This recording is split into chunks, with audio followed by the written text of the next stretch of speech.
Babashuaib, the correctional officer, born in Accra, Ghana, a Quranic researcher and a critical thinker based on religion, who does online lectures based on the guidance of the Quran on platforms such as Facebook, YouTube and TikTok since 2018. In Finland, and 13 years, QBE, in Classical Arabic and MSA in Quranic Arabic. The author of the Refer to the Quran, which helps every novice to understand the steps towards understanding the Great Quran and the guidance of God in it.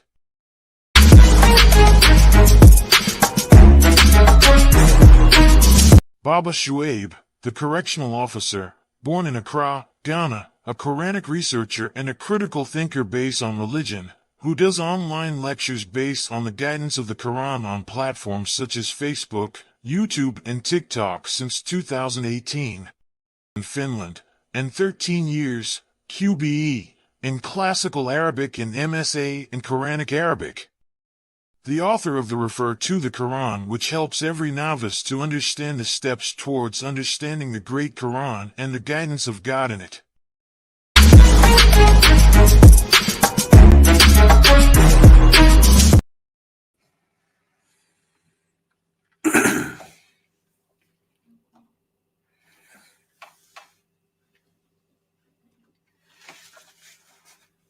Assalamu alaikum, ladies and gentlemen.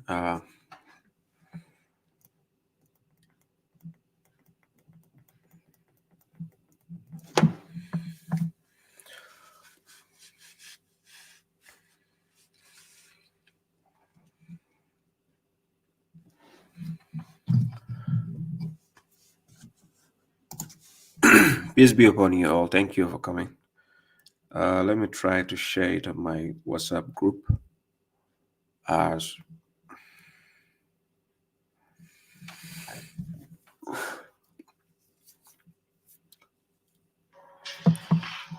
Yeah, just a second.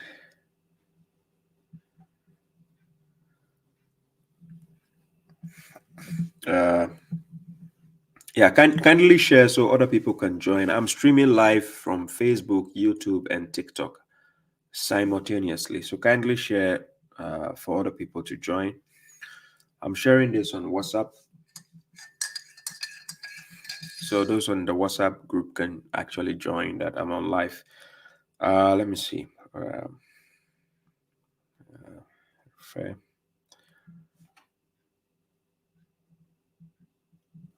Okay. Yeah. Yeah, so let me give some shout outs. I seek refuge with Allah against the accursed devil.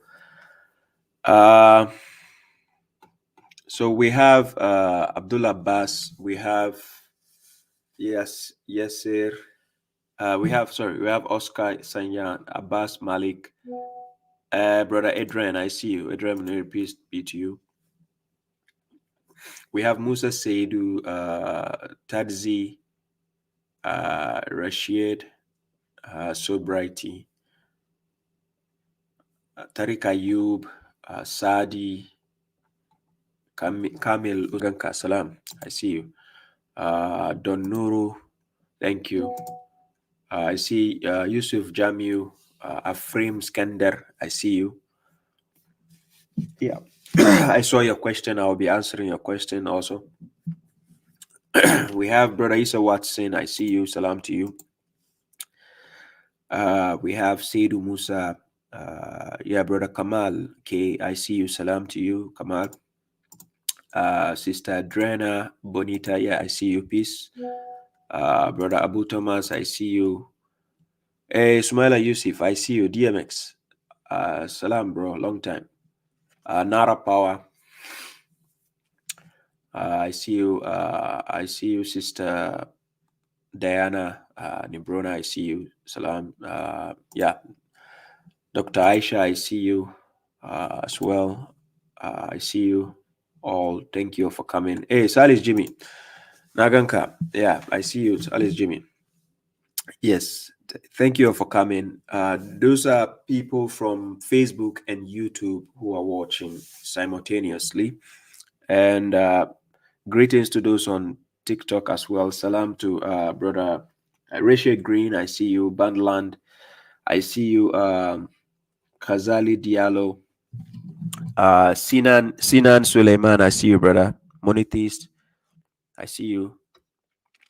Yeah, thank you all for coming. I appreciate your presence.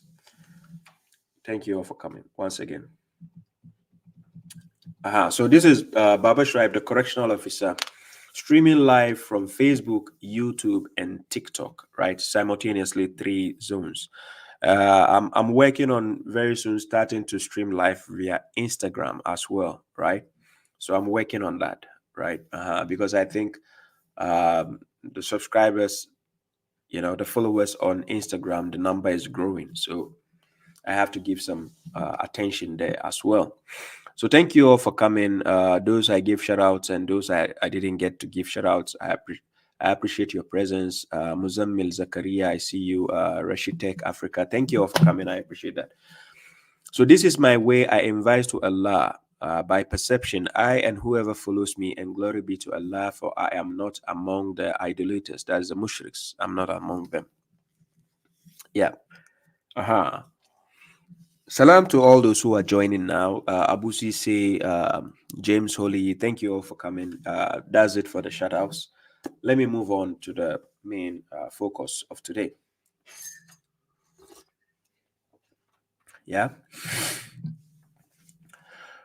Okay, so to move on with the main issues that I came on board to discuss, I'm going to play some couple of videos that have been sent right during the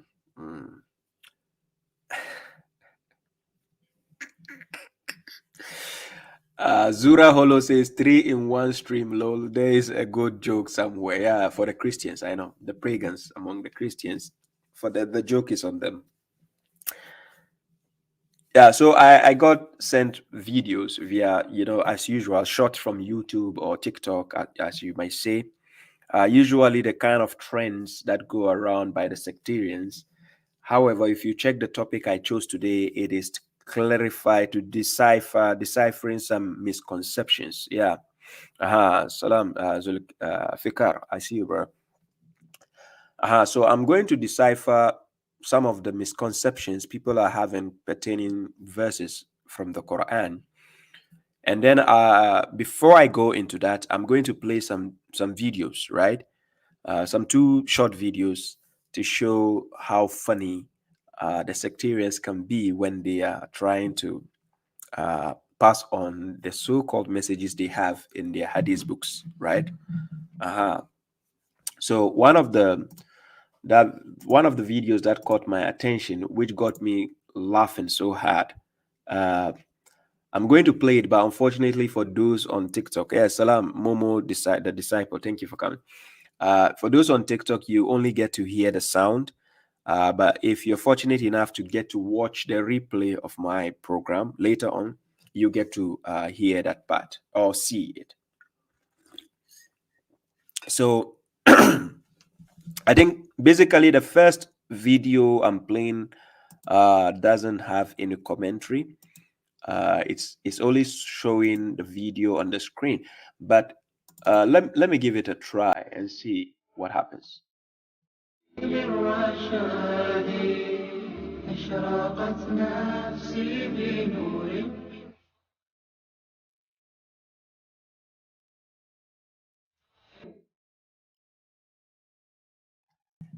Yeah, you see that this is a nasheed playing. The sectarians, this is their national anthem. Whenever you are going somewhere, whenever you see any video online, YouTube, TikTok, wherever, their national anthem is the nasheed. The one you hear at the back. The nasheed is to make the video appealing, interesting. You understand? To put you in the state of hypnosis. You understand? So this video I just played is just a few seconds video, but the guy was actually showing how to cut the fingernails by quoting a hadith. He put the hadith quotation on the screen. So he says how to cut your nails the Sunnah way. So this is for the Sunnis. So if you are a Sunni, this is for you. We said we are not part of Sunnis. So according to one of your scholars or your imams, he says we are lost if we are not part of Ahl Sunnah, right? So the Sunnis, he's showing how you have to cut your fingernails, and according to the hadith, he put the hadith on the screen. It is Sahih Muslim 269 68, sorry, 68b. Sahih Muslim 268b. And he says, the messenger, peace be upon him, loved to start from the right hand side in his every act. In his every act, he starts from the right hand side. I don't understand this. If you say the messenger loved to start from the right hand side in his every act, what do you mean? If he's going to poop, he has to start from the right hand side? How? In every act he starts from the right hand side? How? So he has to poop, it has to be on the right hand side. He has to sleep with his wife, it has to be on the right hand side. He has to pee on the right hand side. I don't know what else. He has to wash his ass, he has to use his right hand side. Well, this has to make sense to Sunnis. I don't know how, right? I don't know how this is sensible. But he says the messenger loved to start from the right hand side in his every act. Let it make sense to me. The same people who said he uses 3 fingers to eat. I wonder which of the 3 fingers, if it is rice, tell me which of the 3 fingers he's using. Well, it makes sense to the sectarians. I don't know why. It's like if you're part of a sectarian religion, it's like they close the key to the brain and the heart, and then they throw it into the sea. So reasoning is out of the equation. According to Quran chapter 10, verse 100, people who fail to reason, God casts filthiness in their heads on them. Right? So these people, I don't know how they reason. These things, and this kind of videos with the nasheed, like I said, the nasheed is like a spiritual enchantment which stop people's brain from working. Unfortunately, I have a bulletproof from that, so the nasheed doesn't work against me, right? I'm rather working against it. So the nasheed doesn't work on me. But he says the sunnah way of cutting the nails. Yeah. Just like this human beings is saying, he says reason akal haram for sectarians. I agree, it's haram. According to sectarians, the sheikh will think for them. Yes, they are imams, the sheikhs, even the dead sheikhs, the dead ones, they have to think for them, right? Just like in their Sahih al-Bukhari hadith, they said Musa alayhi salam, who was dead, is thinking for Muhammad alayhi salam, telling him, go back, your people cannot do the salat, go back, 50 is too much, go and negotiate. So a dead man is now telling somebody who is alive that go back and negotiate. So according to the sectarian belief, especially the Sunnis, dead people make more sense than those alive. You get, I'm not saying it, their own book says it, right? So let's help them to think, to reason, if they can actually keep upholding the garbages. Like I said, to you it might not be a garbage, to me it's a garbage book. You understand? Yeah, it's just simple logic. It's a worthless message to me. So this guy put the nasheed trying to tell you that you have to cut your nails from the right hand side. So you have to start from the right. And according to the hadith, he put there, Sahih Muslim 268b. According to that hadith, the messenger loves to start from the right hand side in his every act. So every act he does, it has to be from the right hand side. Okay?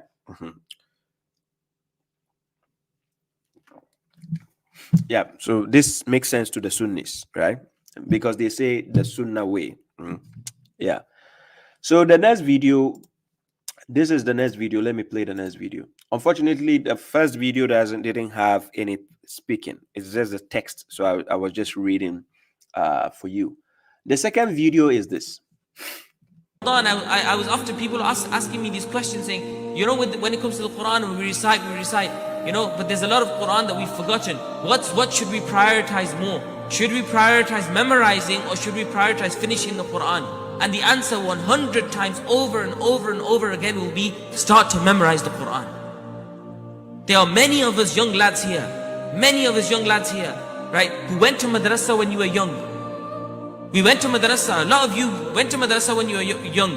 You learned وَيْلٌ لِكُلِّ هُمَزَةٍ لُمَزَةٍ. You learned لَمْ يَكُنِ الَّذِينَ كَفَرُوا مِنْ أَهْلِ الْكِتَابِ. And now what? Life has taken you to God knows where, and now you've forgotten these verses of the Quran. Okay. So you heard this video as usual. Did you hear the nasheed at the background? There's the nasheed, right? That is their signature, right?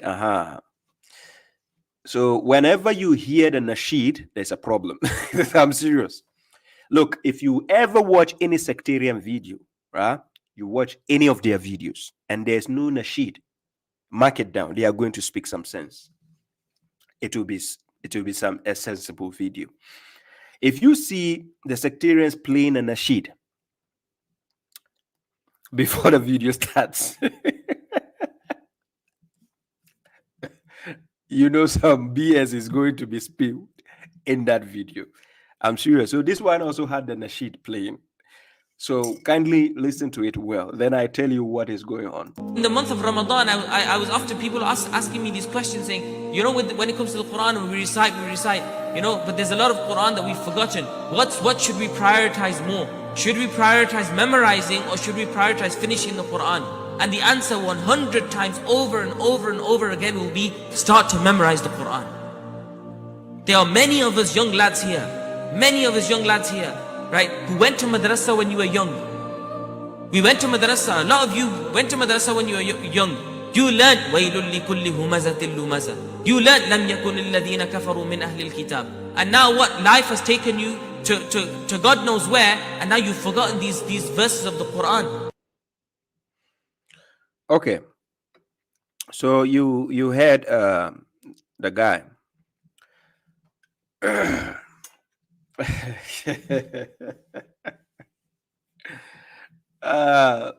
Zura Holo says supervillain Hobolos yells so loudly in his ridiculous clips, it drowns out the nasheed. Laugh out loud. Yeah, that's true.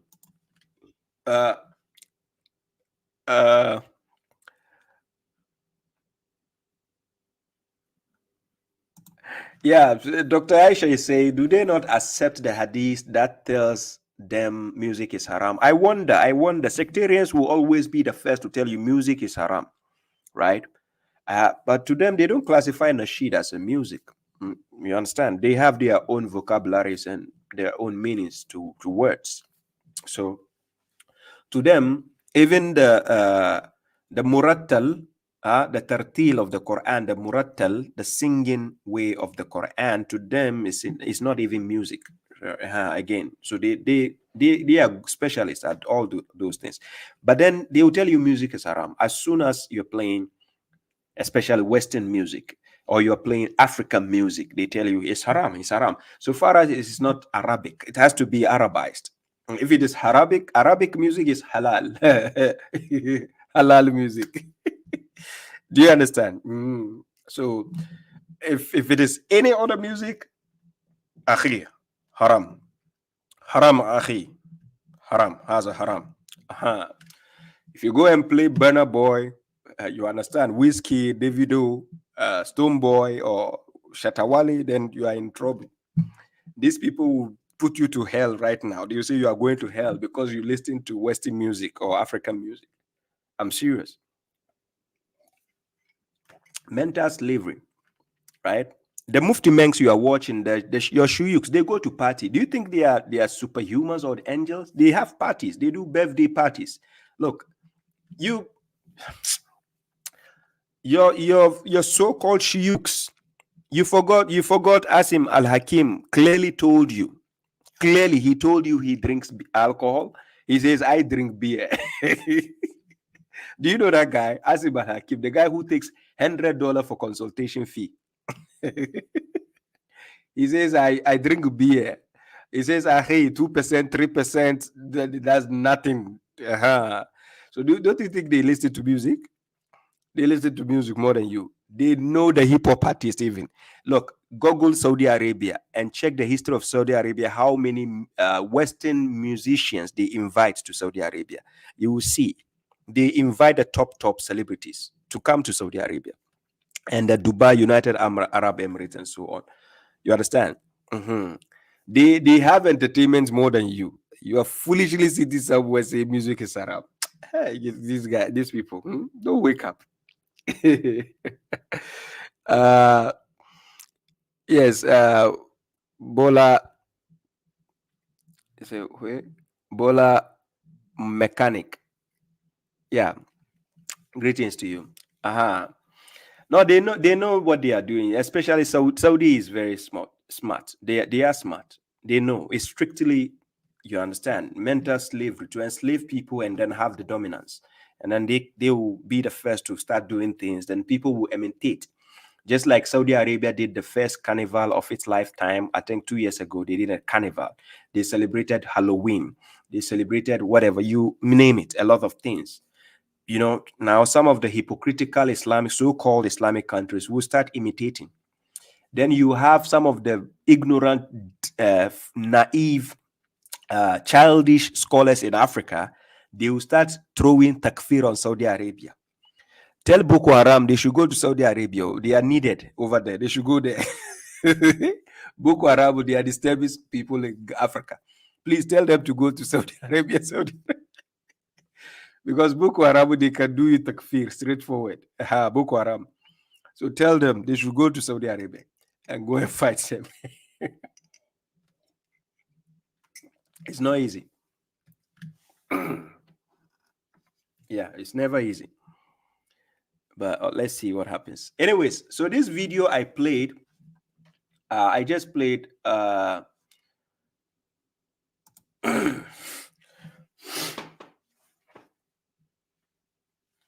just a second. So this video I just played, right? Adrian says, yes, Baba, you are now speaking the truth, haram. They will say music haram. For people who don't know about this, I have a video where I spoke about music, right? Music is not haram. However, you have to choose. Your choice of music has to be clean and decent and good. We have songs that you can listen and it can corrupt your manners and attitude. You know, so you have to choose wisely. Quran chapter 23 verse 3.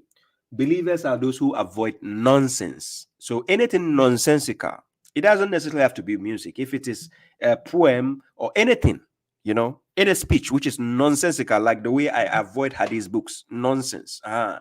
So anything nonsensical, avoid it. Proudly Ghanaian Kobe. Yeah, education is very important. Correctional officer, good work. Thank you. I appreciate that. So music, we have conscious music. We have music which has good message. We have music when you are depressed, you can listen to feel good. We have a lot of different versions of music. That's why we have genre. The genre of music. There's Afrobeat, there's hip hop. If you think you can listen to hip hop songs and have conscious hip hop and you're good with it, that's up to you. There's nothing haram about it. However, you have to avoid the ones with vanity, the ones with, you know, nonsensical, you know, talks, vain talks. Avoid that. That I can advise you to avoid.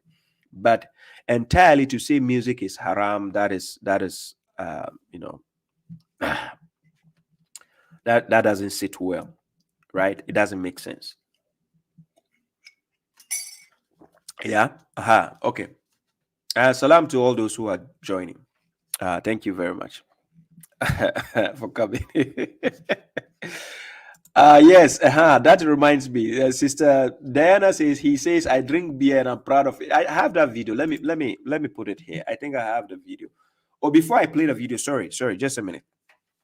This video, the guy talking about memorization of the Quran, this is what he said, so that I don't miss the track of this discussion. Let me replay that part. In the month of Ramadan, I was after people asking me these questions, saying, you know, when it comes to the Quran, we recite, you know, but there's a lot of Quran that we've forgotten. What should we prioritize more? Should we prioritize memorizing, or should we prioritize finishing the Quran? And the answer 100 times over and over and over again will be, start to memorize the Quran. There are many of us young lads here, right, who went to madrasa when you were young. We went to madrasa. A lot of you went to madrasa when you were young. You learned وَيْلٌ لِكُلِّ هُمَزَةٍ لُمَزَةٍ. You learned لَمْ يَكُنِ الَّذِينَ كَفَرُوا مِنْ أَهْلِ الْكِتَابِ. And now what? Life has taken you to God knows where, and now you've forgotten these verses of the Quran. Okay, so this guy is basing his emphasis on memorization of the Quran, right? When you take the Quran, you start from Surah to Baqarah to An-Nas. Fatiha is more like a dua, supplication to God, right? So when you start from Baqarah, and you go downwards to An-Nas, right?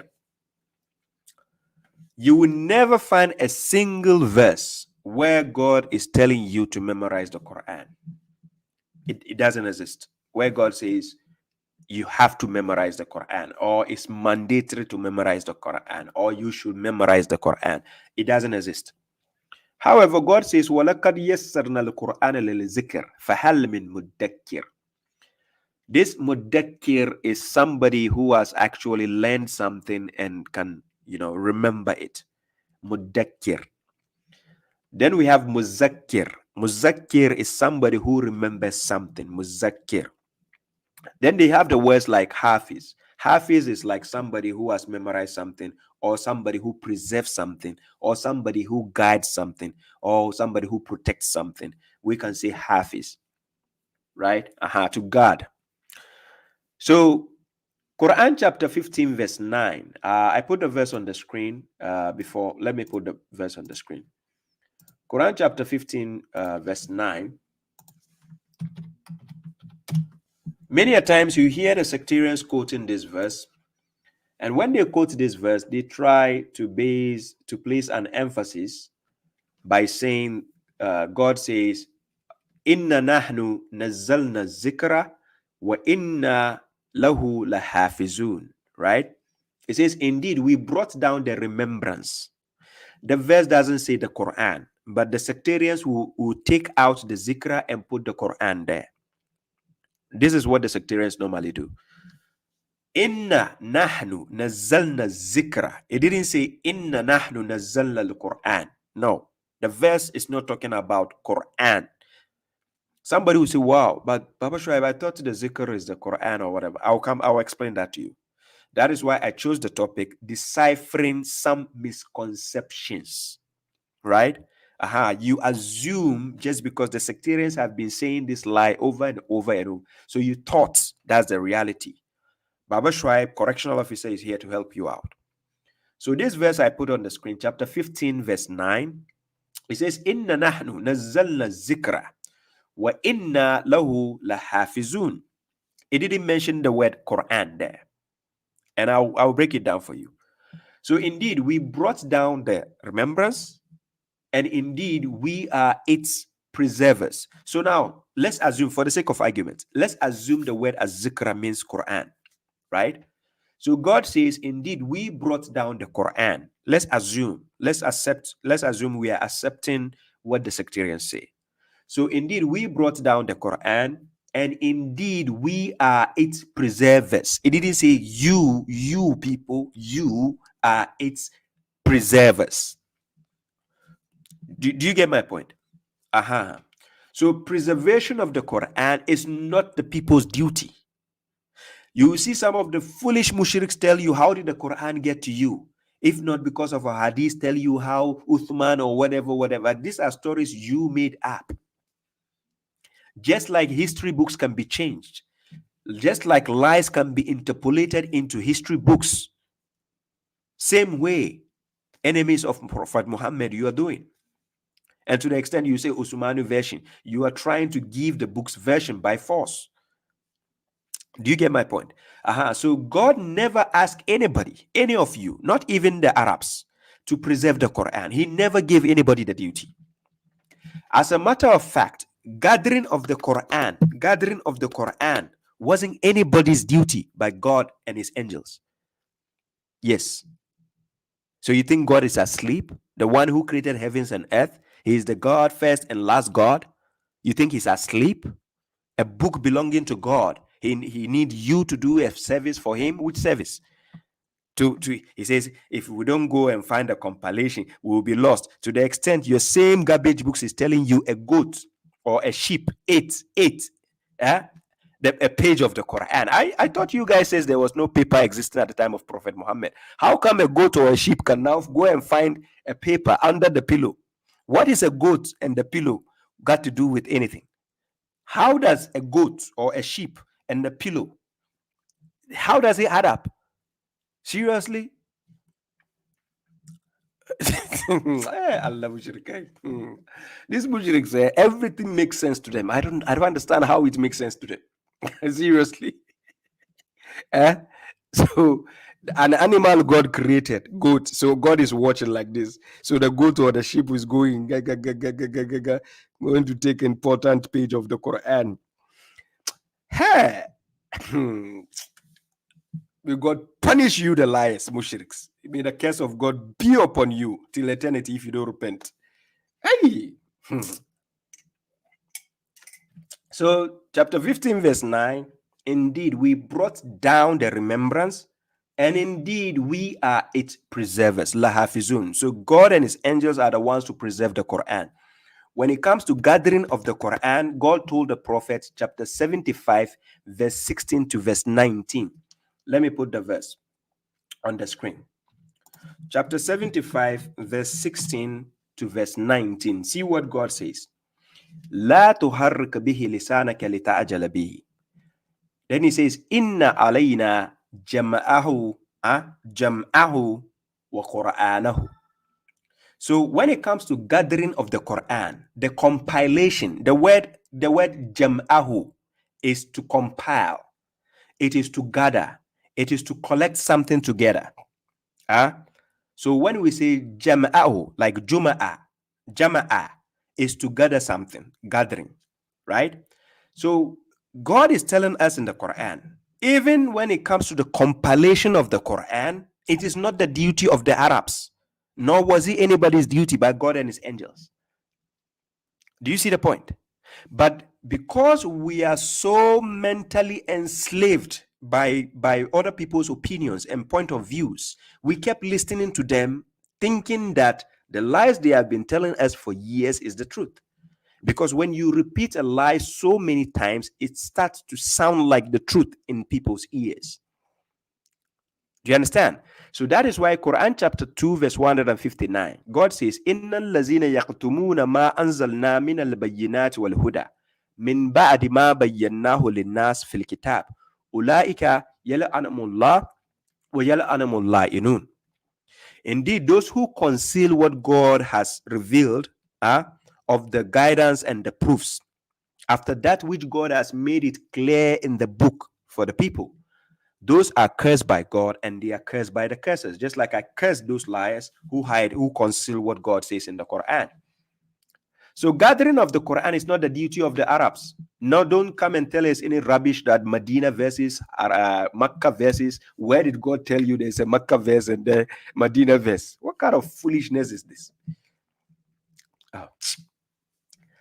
So inna alayna jama'ahu wa qur'anahu. So God says, God didn't say inna alayka. He didn't say indeed upon you, Muhammad, is the gathering of the Quran and its reading. The way it will be read, it's not the duty of Muhammad.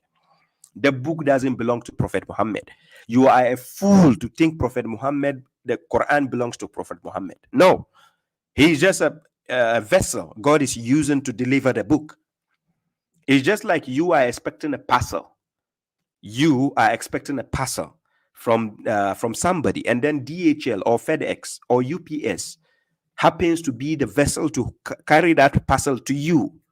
Does that mean the parcel belongs to DHL? Does that mean the parcel belongs to UPS or FedEx? Seriously? So then God says, indeed, upon us is its collection, that is compilation and gathering. God is the one going to tell you. You look, Quran chapter 20, verse 114. This is what God says. God was telling the prophet. He says, Fata'ala Allahu Malik al-Haq. So exalted is Allah, the King, the truth. Then he says, Wala ta'ajal bil Quran min qabli an yukda ilayka wahyu wa qur rabbi zidni ilma. Is telling the prophet, and do not hasten with the Quran before its inspiration is completed to you, Muhammad.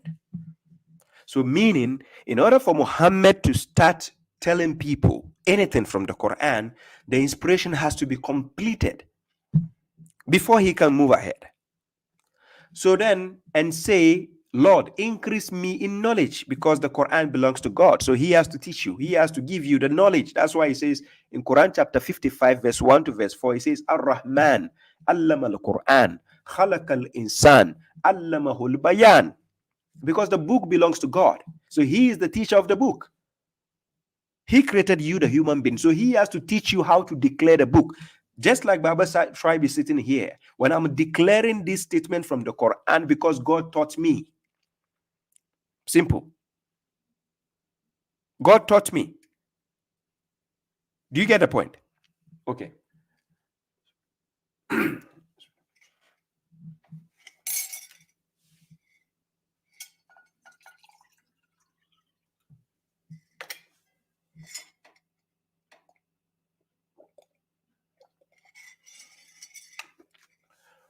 Okay. So he says, وَلَا تَأَجَلْ بِالْقُرْآنِ مِنْ قَبْلِ أَنْ يُقْدَى إِلَيْكَ وَحْيُ. So do not hasten, do not hasten with the Quran before its inspiration is completed to you, Muhammad. And you have to say, my Lord, increase me in knowledge, because it is the book of God. He teaches you the Quran, not somebody else. You get my point? The book belongs to God, not Muhammad. Muhammad is just a passenger who happens to, a vessel, who happens to hold the book and deliver. So it is God teaching you the Quran, nobody else. That's why Muhammad, alayhi salam, he's dead and gone. But you allow some foolish people out of nowhere to tell you that, oh, the garbage books are the ones teaching you the Quran. How? A book telling you that Honorable Prophet married CCSO girl. That book is the one explaining the Quran. Are you nuts? Afala takilun? Okay, let's go back to the point I was making earlier, right?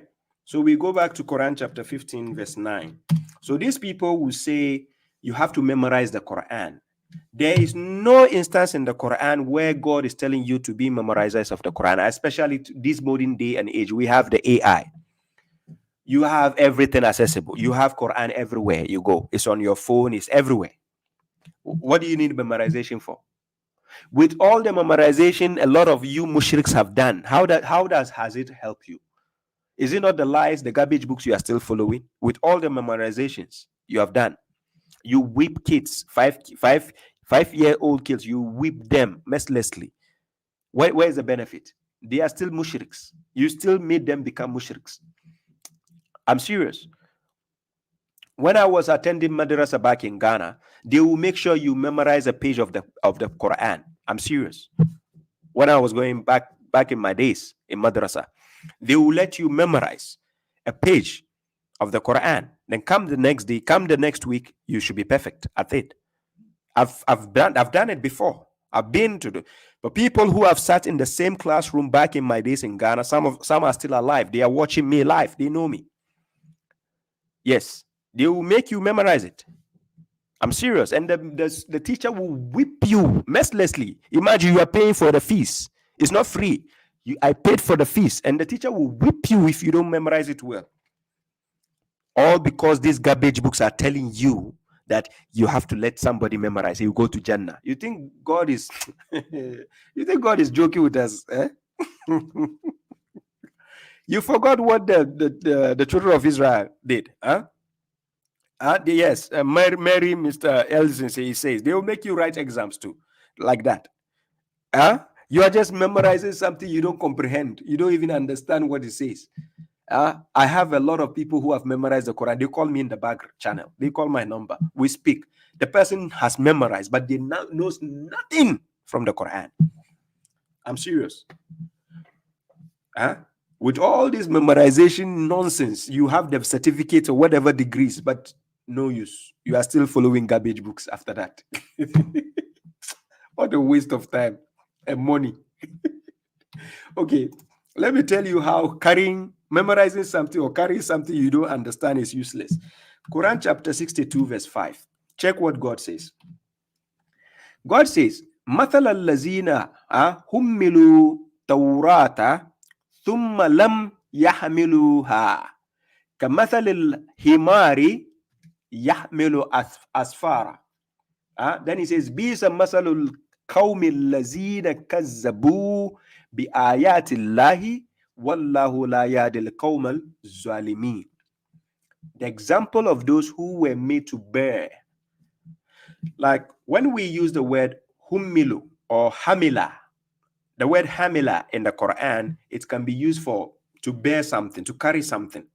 Whether you are carrying it physically, whether you are carrying it on your head, whether you are any way you are carrying it, we can use the word hamila or the word hummila to bear something. Just like when a woman is pregnant in the Quran, we can use the word hamila for it, like she's bearing the child inside her. So now imagine memorizing the Quran. Let's put it in the contrast of this verse. Imagine memorizing the Quran. And then God is saying, I'm going to swap something. For example, this is for the sake of argument. Chapter 62 verse 5. I'm going to swap the Torah out and put Quran there and see the logic here. The example of those who were made to bear the Quran and then did not bear it, is like the example of a donkey carrying volumes. Wretched is the example of a people who deny the verses of Allah, and God does not guide the transgressing people. So I just swapped the word Torah. I put the word Quran there. Don't you see people, the mushriks around you, doing the same thing? Boasting that they are memorizers of the Quran, and yet they know nothing from the Quran. I'm serious. So the video I played right now, I just played before taking over with my statement. You saw what the guy said. I was after people asking me these questions, saying, when it comes to the Quran, we recite, but there's a lot of Quran that we've forgotten. What should we prioritize more? Should we prioritize memorizing, or should we prioritize finishing the Quran? And the answer 100 times over and over and over again will be, start to memorize the Quran. There are many of us young lads here, right, who went to madrasa when you were young. We went to madrasa. A lot of you went to madrasa when you were young. You learned وَيْلٌ لِكُلِّ هُمَزَةٍ لُمَزَةٍ. You learned لَمْ يَكُنِ الَّذِينَ كَفَرُوا مِنْ أَهْلِ الْكِتَابِ. And now what? Life has taken you to God knows where, and now you've forgotten these verses of the Quran. If you forgot the verses of the Quran, yours is just to take the Quran. You have it on your phone. The apps are there, free of charge. www.thegreatquran.com. Access it, is there. If you these people, why are they wasting people's time like this? So if you forgot whatever, can't you just go to the Quran, search the chapter number, and then see it? What do you need memorization for? What? So you go and tell God what? How can you be memorizing something you cannot bear? You don't understand. Look, growing up, we've been watching Indian movies. You've been watching a lot of Chinese movies. I've memorized some of the lines in Indian movies and so on. Ask me what it means. I have no idea. When I grew up later on, this advanced world, I met Indians. I asked them. When they explained to me, I start laughing. I have no idea what it means. Do you understand? So you memorizing something in your head, and then you don't understand what it is. You are just like a donkey. You're carrying volumes, and you don't understand Waste of time. They're asking you, say memorization. Memorization for what? Instead of devoting your time to understand the words of God. Yeah.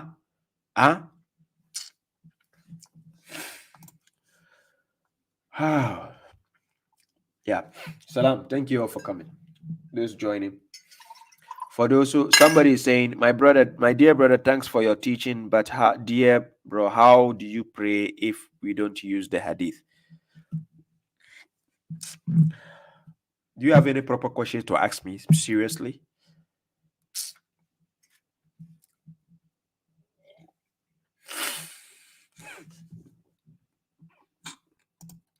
Okay, so I was asked a question, right? Somebody asked me a question. He says, Brother Shaib, can you explain to me Surah 19, verse 67 till verse 71?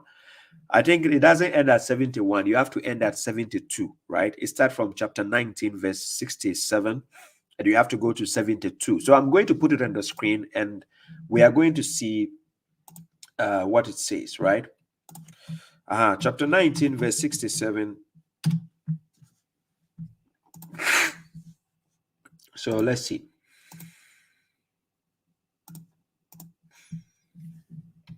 So when you go to Quran chapter 19, verse 67,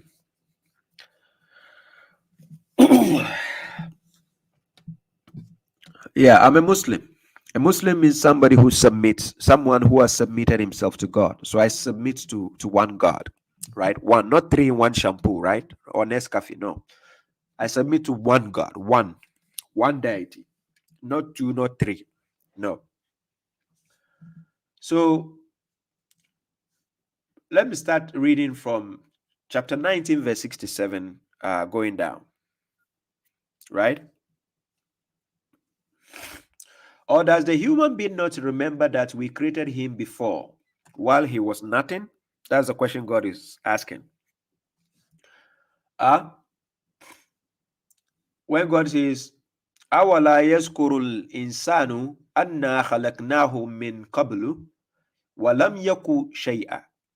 So, or does the human being not remember that we created him before while he was nothing? So you were nothing to be mentioned, and all of a sudden you came. You became an existence, right? Verse 68. So by your Lord, we will assemble them together with the devils. Then we will present them around hell, right?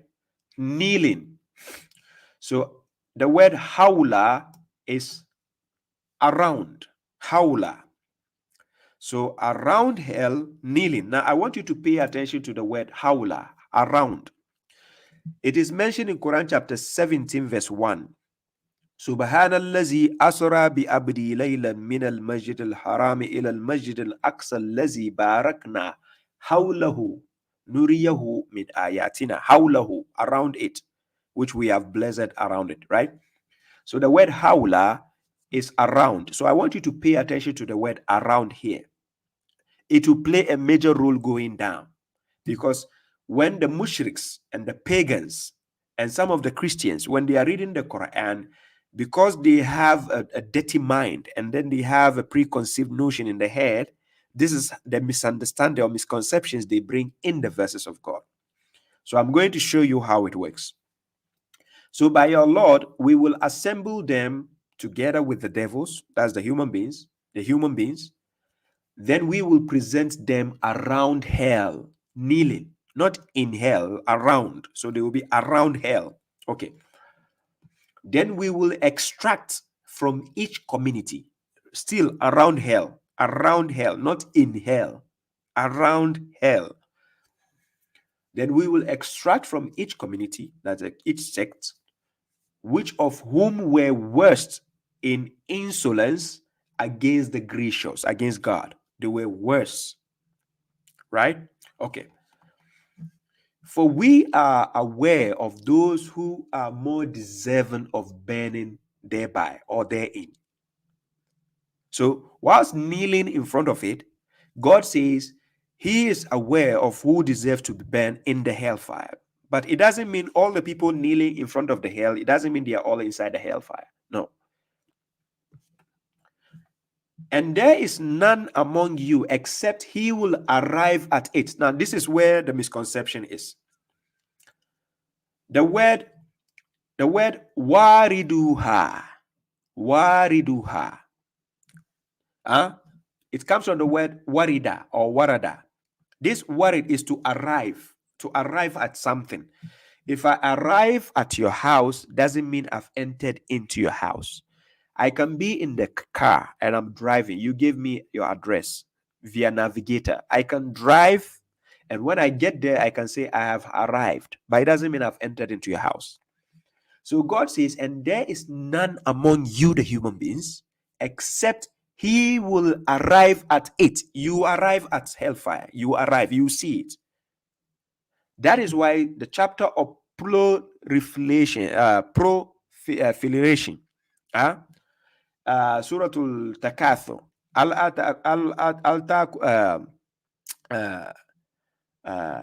if I remember chapter, let me see, 10, is it 10? Is it 108? Al-Aqum Takathur, Suratul Takathur. Sorry.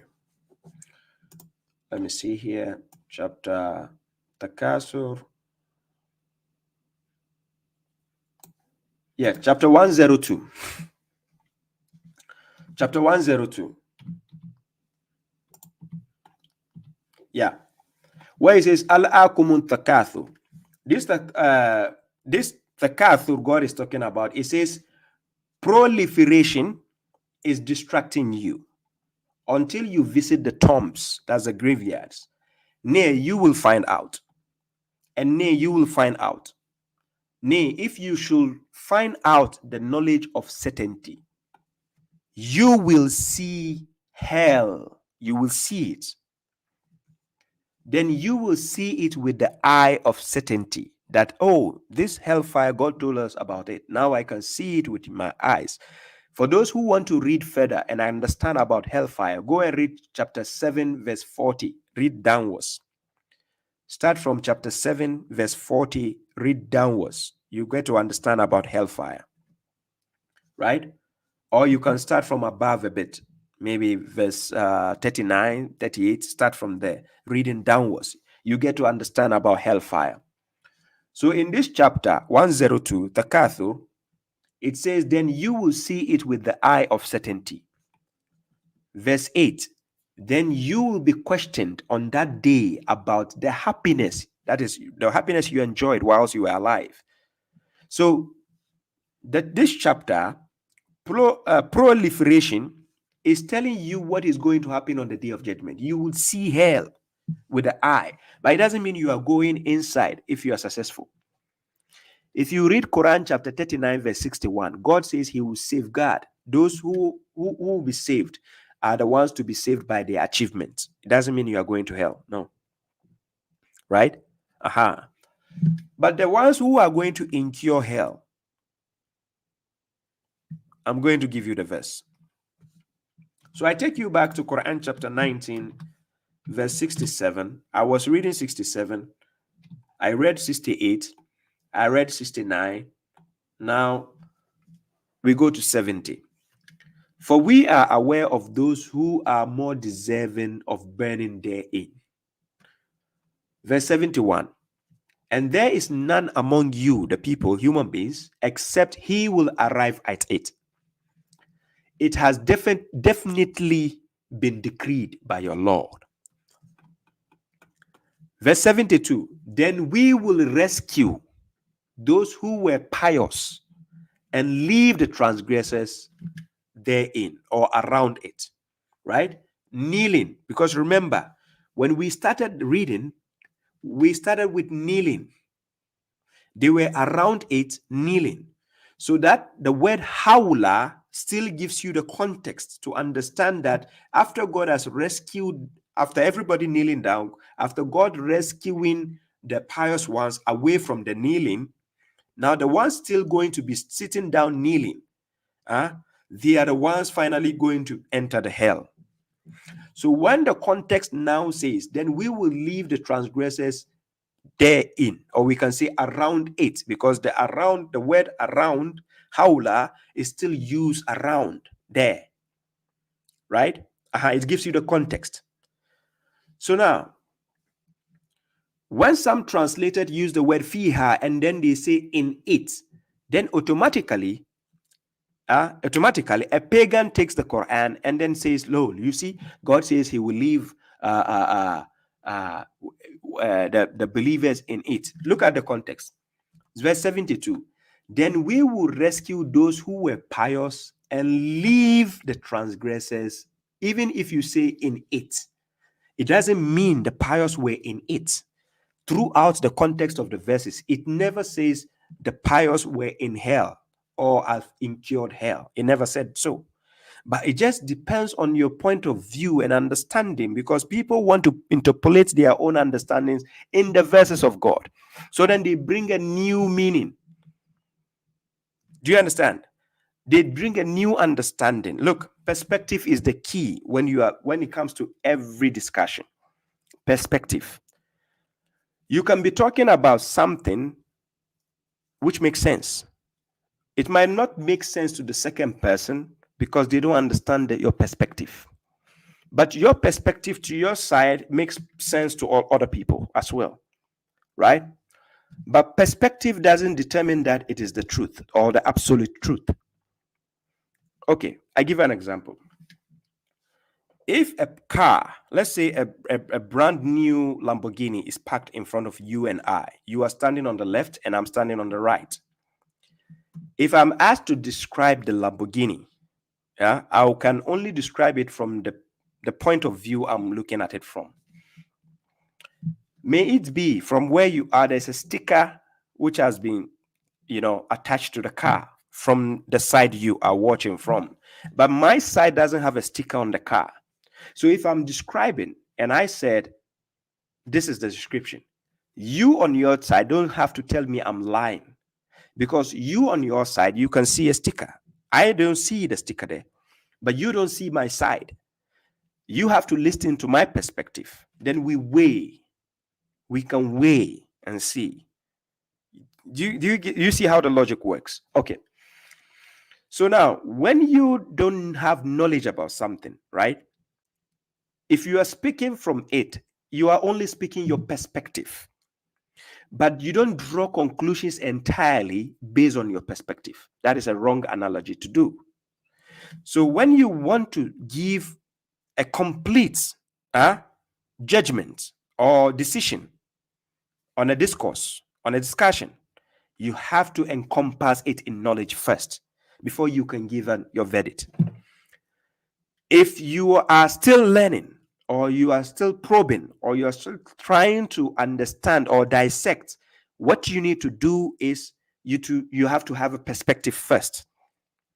Then you use your perspective to go around searching for other perspectives. Do you get the point? That is when you see a stronger perspective than yours, you cast yours into the bin and carry the next one forward. But that doesn't necessarily mean the next one you are taking is the absolute truth. We have things we can talk about which are based on people's view, which are based on people's assumption, which are based on facts, which are based on theories, and so on, right? Then we have things that cannot be disputed, is the absolute truth. For instance, babashuaib, this color I'm touching here is white.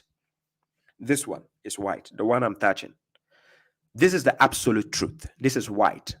Factually, logically, in every instance, it can be proven. This is white, right? So this is absolute truth. You are seeing it white, I'm seeing it white. We can actually testify it's white. You see how it works? Then we have certain things that you can talk about. You are not well endowed. Like, for instance, when I see a student, somebody says he's a student, and he's arguing about something which he is yet to even graduate or finish studying, but he's arguing about it. In that instance, I'm asking myself, what is wrong with this person? Why do you go arguing about something you are still even yet to finish studying? Why not argue about things you know? That just like it's mentioned in Quran chapter 3, verse 66, right? We have among the Jews, the people of the book, they go argue about things they don't know concerning Abraham, right? Why can't you argue about things you know instead of going to argue about things you don't know? Do you see my point? Now, so perspective, when you understand other people's perspective, right? You use that to draw contrasts and compare and see the logic in which the person is speaking from.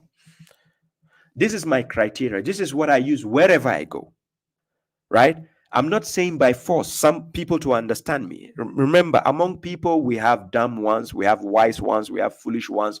There are categorizations of people. You don't understand every person to determine how to understand you. Do you get my point? So, babashuaib, when I'm talking, I'm always targeting intelligent people. I don't care about dumb and foolish people. No. Who am I to convince an ignorant person? I'm wasting my time. So I'm here to convince intelligent people because they can resonate with the things I say. This is what I do. Do you get my point? But when I meet somebody who is ignorant, sometimes I'll give somebody who is, let's say, who is an opposition, let's say a Christian. He wants to talk about the Quran, right? Sometimes I'll give him a verse. I say, okay, take this verse, read it, let me hear, read the verse. Now he says like, oh, I cannot read. Then he's going to pass on a judgment, right? Then he says, okay, according to this translation, this is what I found. Yeah. So now if we are going to have a discussion, we are going to have a discussion based on that translation you have found and you have found problems upon. That's how we are going to discuss. You understand? Because in the first place, you're the one I'm talking about too. You don't have that knowledge of dissecting or even deciphering the verses of the Quran by knowledge because you are not knowledgeable. So in this instance, you are only going to be talking from your perspective, things you assume or think is a contradiction or is problematic. Do you get my point? So now when we are having a discussion, what I'm trying to understand your perspective. That's the most important thing for me. I want to see your perspective. But then when I'm talking and a person doesn't understand my perspective, it shows they have a lot to learn. Do you see how knowledge and wisdom work? Because when a person doesn't want to listen to your perspective and they think their perspective that they are assuming to be true, listen, they are assuming to be true. I'll show you the flaws why I'd say they are assuming to be true. Because when people are assuming something to be the truth, just put their knowledge to the test. See how much they know or how well endowed they are about a particular subject. Then you see the loopholes in their understanding. And this is what I do to people, right? So when I encounter a person one-on-one, I put you to the test logically to see how the flaws you have in your logic. If you have flaws in your knowledge or in your logic, I can never take you seriously because then you are not even willing to listen to my perspective. So it's a waste of time. You get my point? Okay. Let's go back to the verse I was talking about. Quran chapter 19, verse 67 to 72. When I was reading from above, I started with the word. I said, hawlahu.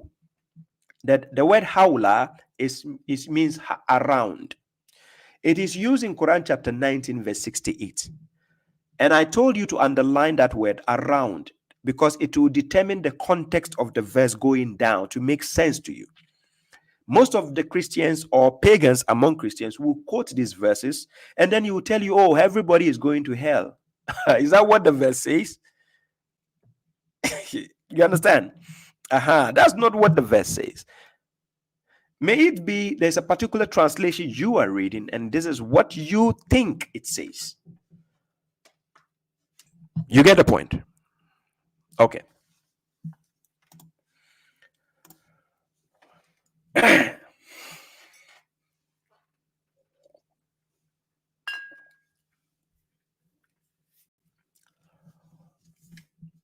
Okay, let me go to the next question before I come to the question and answers. When people are asking questions for today, I will answer your questions. But let me go on a more profound question I was asked last week, right? Okay, so the next question is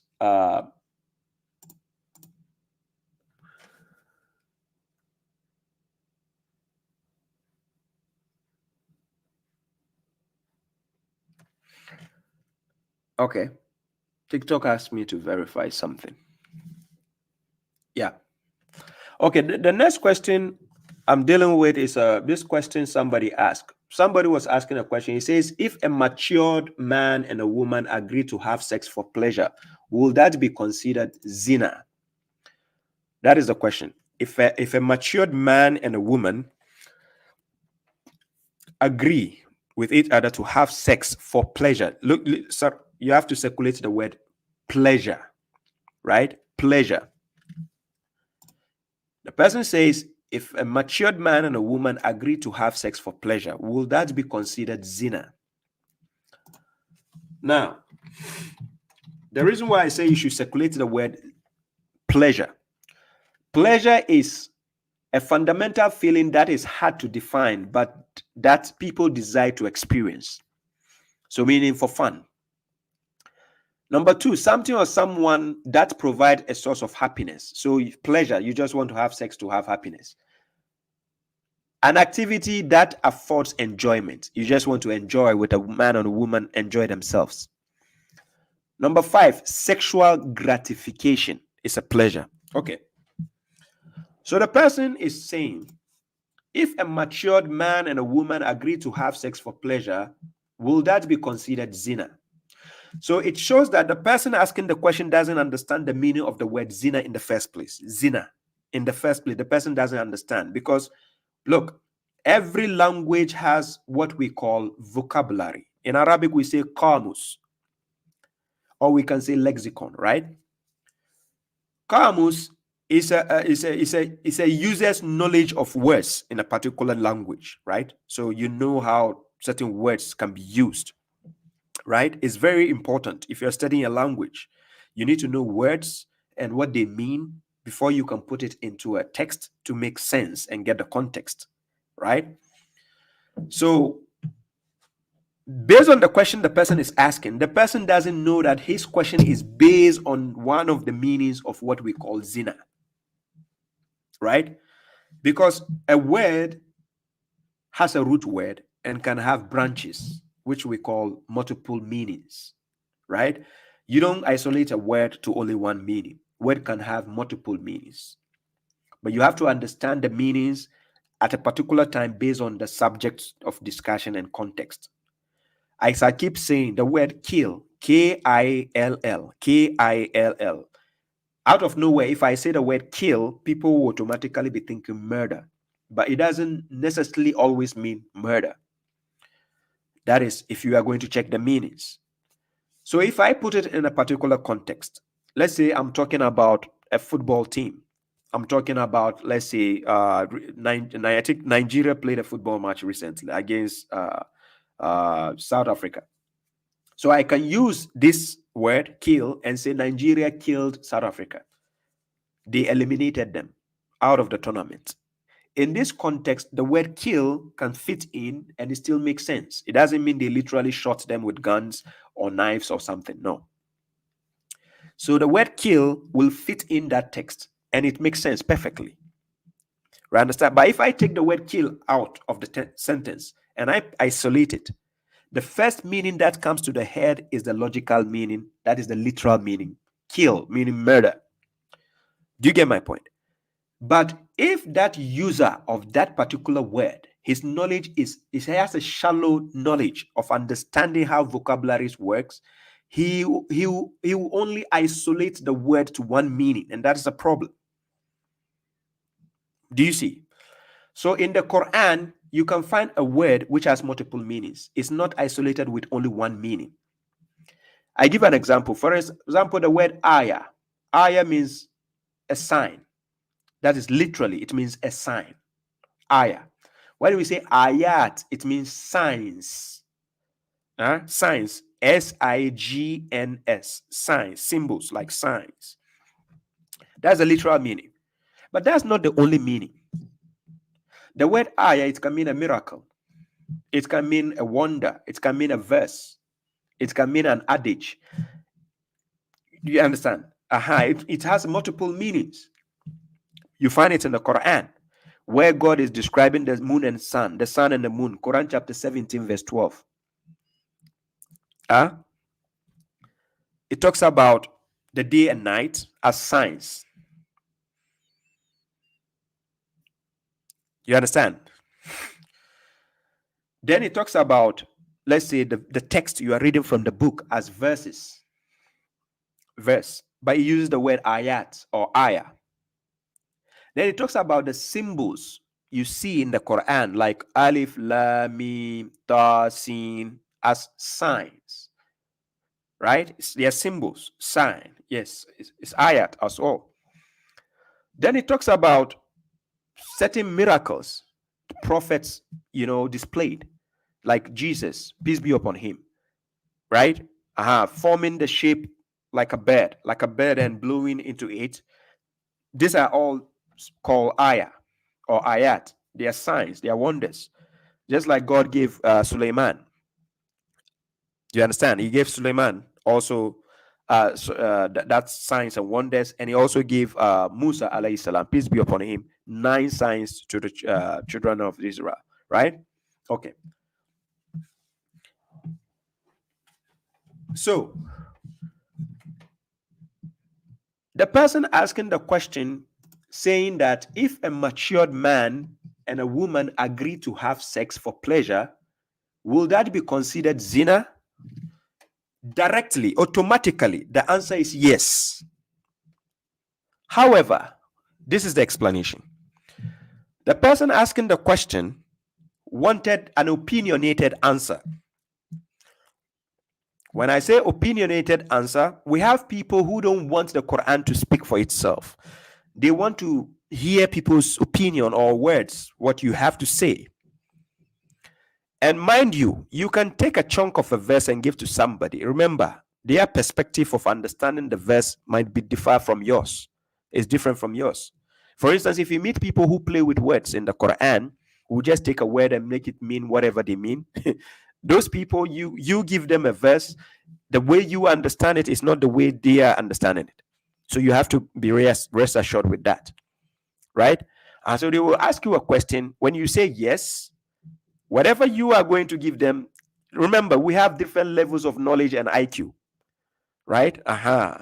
So sometimes your IQ or understanding is not in the same level with somebody. Do you understand? You can never be the same in the same understanding. So what you need to understand is understand from the perspective a person is talking and the perspective you are also talking from, like I spoke about earlier. So by definition, the question the person asked, if we have to answer it directly, because the person didn't say according to the Quran, the person just put an open-ended open question, and then he says, if a matured man and a woman agree to have sex, listen to the word, he used the word sex, for pleasure, will that be considered zina? If I have to answer it directly, it is yes, it is zina. However, let me explain so that people can understand this notion. Number 1, Quran chapter 17 verse 32. This is what God says.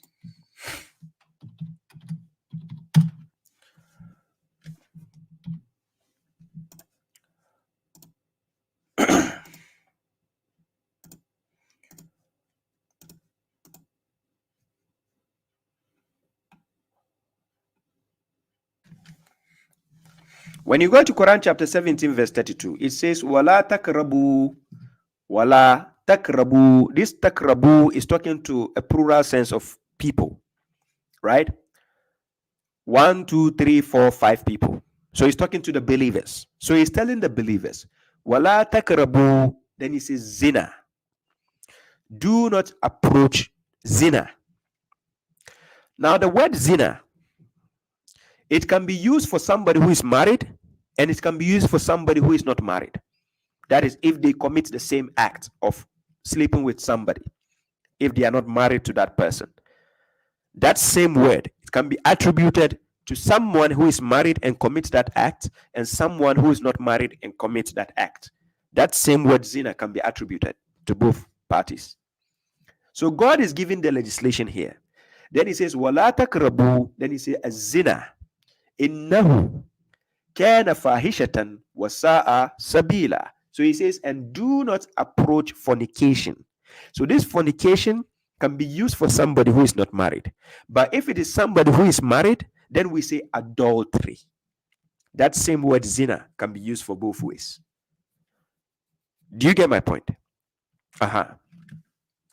Indeed, it is an obscenity and an evil way. So this is what the verse says. Now, I'm going to break down the instance of that question the person asked so that we get to know how the meaning of zina, what it represents. Because it seems the person asking the question, they have a notion, a different understanding carried from somewhere. I have no idea. Or it could be they are limiting the word, the meaning of the word to one meaning, which doesn't work that way. Even in the Quran, I will show you word, like I showed you the ayah, the word ayah, it means a lot of things. The word haram, it doesn't always mean forbidden. The word haram can mean sanctioned or something which is what? Sacred. The word haram. Do you understand? It doesn't always mean forbidden. The same word, haram. Okay. So, and do not approach fornication or adultery. Indeed, it is obscenity and an evil way. Okay. Now, when you go to Quran chapter 24, verse 2 to verse 3. Oh, sorry. Chapter 24, verse 2 to verse 3. In this verse, God talks about azaniyatu wazani. Now, the azaniyatu is used for a female, a woman, whilst azani is used for a man, a male, a man. So zina cannot only be attributed to women, it can only also be attributed to a man. So it takes a man and a woman to also commit zina, right? Fornication or adultery.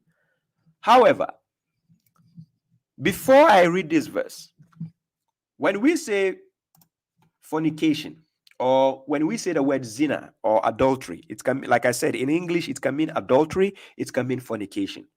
Let's check some of the meanings here. Let me put it on the screen for those on this thing so you can see it. Here. When we say fornication or adultery, it's having sexual intercourse voluntarily. So voluntarily meaning freely, you just want to have sex, sexual intercourse. So based on the question the person was asking, if a man and a woman, or a matured man and a matured woman agree to have sex for pleasure, is it considered as zina? The answer is yes. You just need to understand the meaning of zina. Zina, first meaning is having sexual intercourse voluntarily. Second meaning, committing prostitution and other immoral actions can also be classified as zina. State of having excessive sexual desires can also be classified as zina. Voluntarily sexual intercourse between a married person and somebody who is not married. So let's say we can have somebody, we can have somebody who is what? Who is not married. Then having sexual relation with somebody who is married. Right? That can also be considered as zina. Then we can even have somebody who is married elsewhere, and then the woman is also married elsewhere, but then the two of them have met from different marriages, they've met, and then they commit zina. That is for pleasure still. You understand? And that is considered zina. Then we say whoredom. A woman committing whoredom is zina. Fornication, zina. Adultery is still zina. Adulterous, zina. Depravity or dissoluteness, indecent, prostitution can all be classified under zina. Is an umbrella. You get the point? So when the person was asking the question and saying, if a matured man and a matured woman agree to have sex for pleasure, will that be considered a zina? They were speaking. The person was speaking from a different perspective, not understanding what the word zina encompasses, or what are the meanings to that word. But let's break down and go to the Quran. So I take you back to Quran chapter 24, verse 2 to verse 3. Now listen to this. It says that fornicatress and the fornicator, hence flog each one of them 100 lashes, and do not be taken by pity for them both, according to the deen of God. It can be judgment of God or the religion of God. If you should believe in God and the last day, and let a faction of the believers, not everybody, not even ordinary people, the believers, witness the punishment of them both. Verse 3, the fornicator, listen, this fornicator and the fornicatress that you are supposed to punish, when you go to verse 3, it says the fornicator, that means that fornicator will not marry except a fornicatress or a female idolater. Idolatress, right? Somebody who commits idol worship. That's a polytheist. As for the fornicatress, none will marry her except a fornicator or a male polytheist. Do you see? And that is prohibited for the believers. So which shows us that in this verse, these two verses I'm reading, the fornicator and the fornicatress doesn't necessarily mean they are married. Do you see? It doesn't necessarily mean they are married or the woman is married. No. So verse 3 is giving you an understanding to know that that word is not only isolated to people who are married. It could be somebody who is not even married, but has committed the act with another partner. So now they are restricted. They are cancelled out of the type of marriage they can have among believers. So somebody who has been caught to be a fornicator, somebody who has been caught to be a fornicatress, will not marry except a fornicator or fornicatress. So then God says, and that is prohibited for the believers. Do you see the point? So this fornication, meaning these two people, fornicator and the fornicatress, they actually met to have sex for pleasure. And that is fornication. That is zina. You get the point? It is called zina. However, like I said earlier, there are words in the Quran whereby people misunderstand certain usage of that word, and then they think that word only isolated to one meaning. This is the problem with some people. They think when a word is mentioned in the Quran, it cannot have multiple meanings. It is just isolated to one meaning. No, it's just like a seed you put in the ground. When it's growing, it has the roots and then it has the branches, right?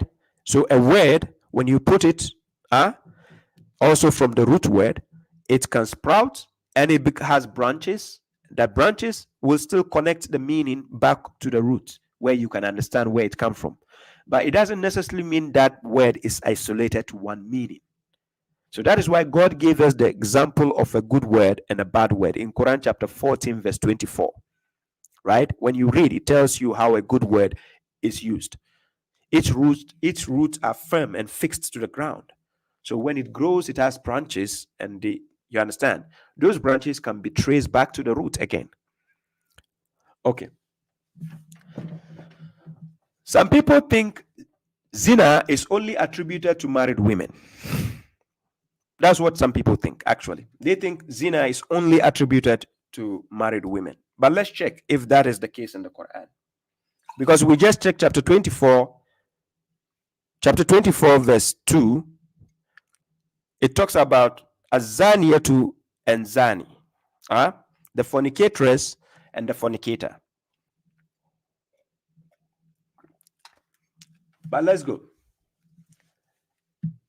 Now, based on the word MUHSONAT, the word MUHSONAT is a plural form of MUHSONAT.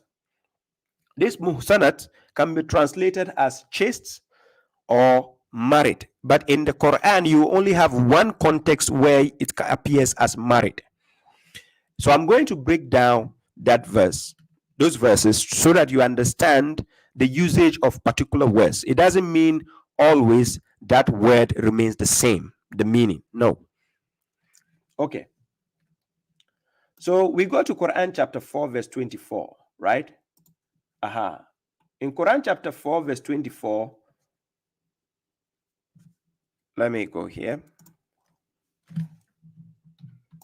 Quran chapter 4, verse 24.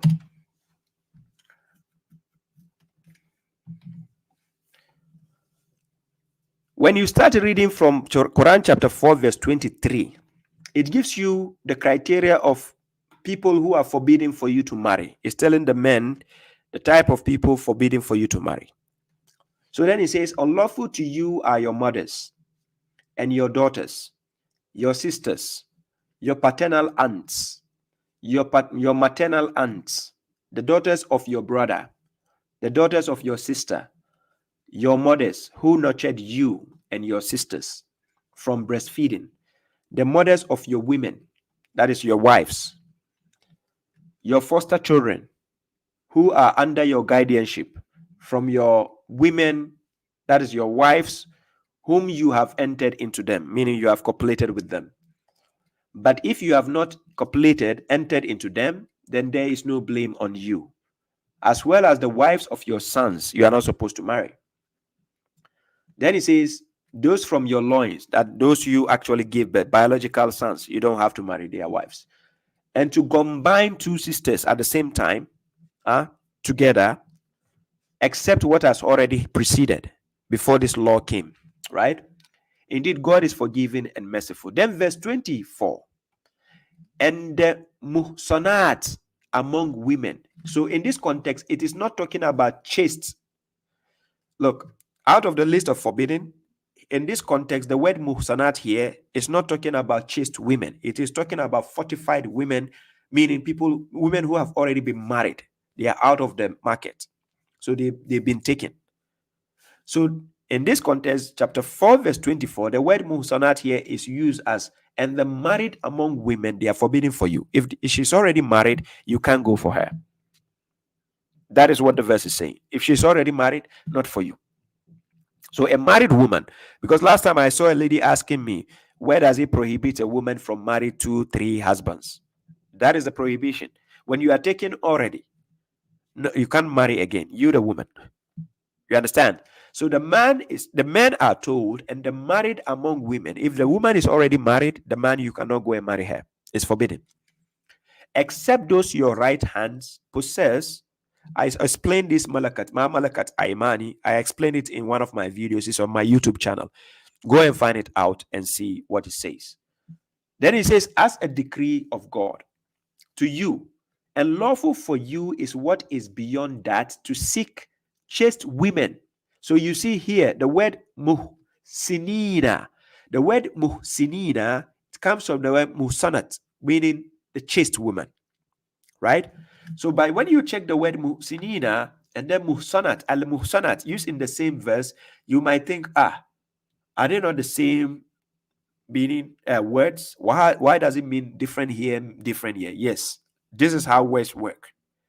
They have multiple meanings. Just because you see them doesn't mean they mean the same thing always. They can have different meanings.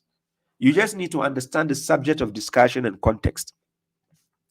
Then it says, to seek chaste women with your wealth, not as what? Fornicators. That is masafihina. Don't go and seek the women as fornicators for fornication, or the women who are in fornication, right? Then it says, and whomever you relish among them with it, then give them their fees. That is for marriage, right?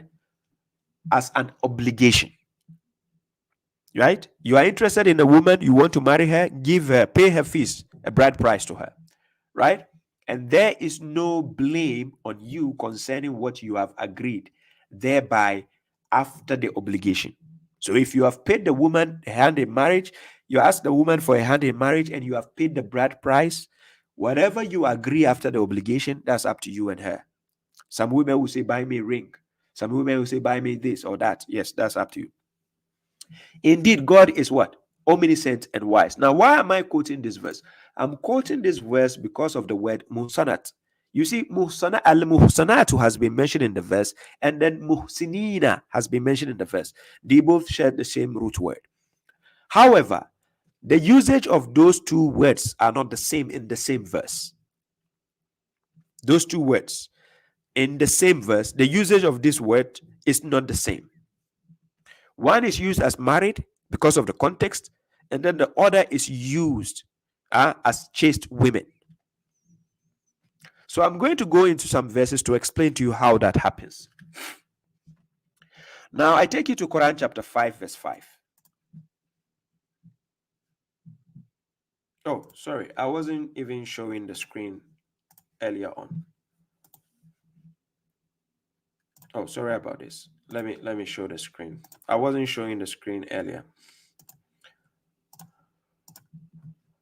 Yeah, so I go to Quran chapter 5 verse 5.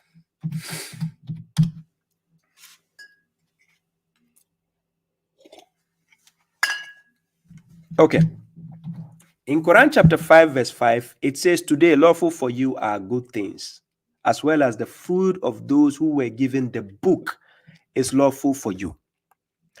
Now, when God says those who were given the book, people automatically go and say Christians or Jews. That's not what the verse says.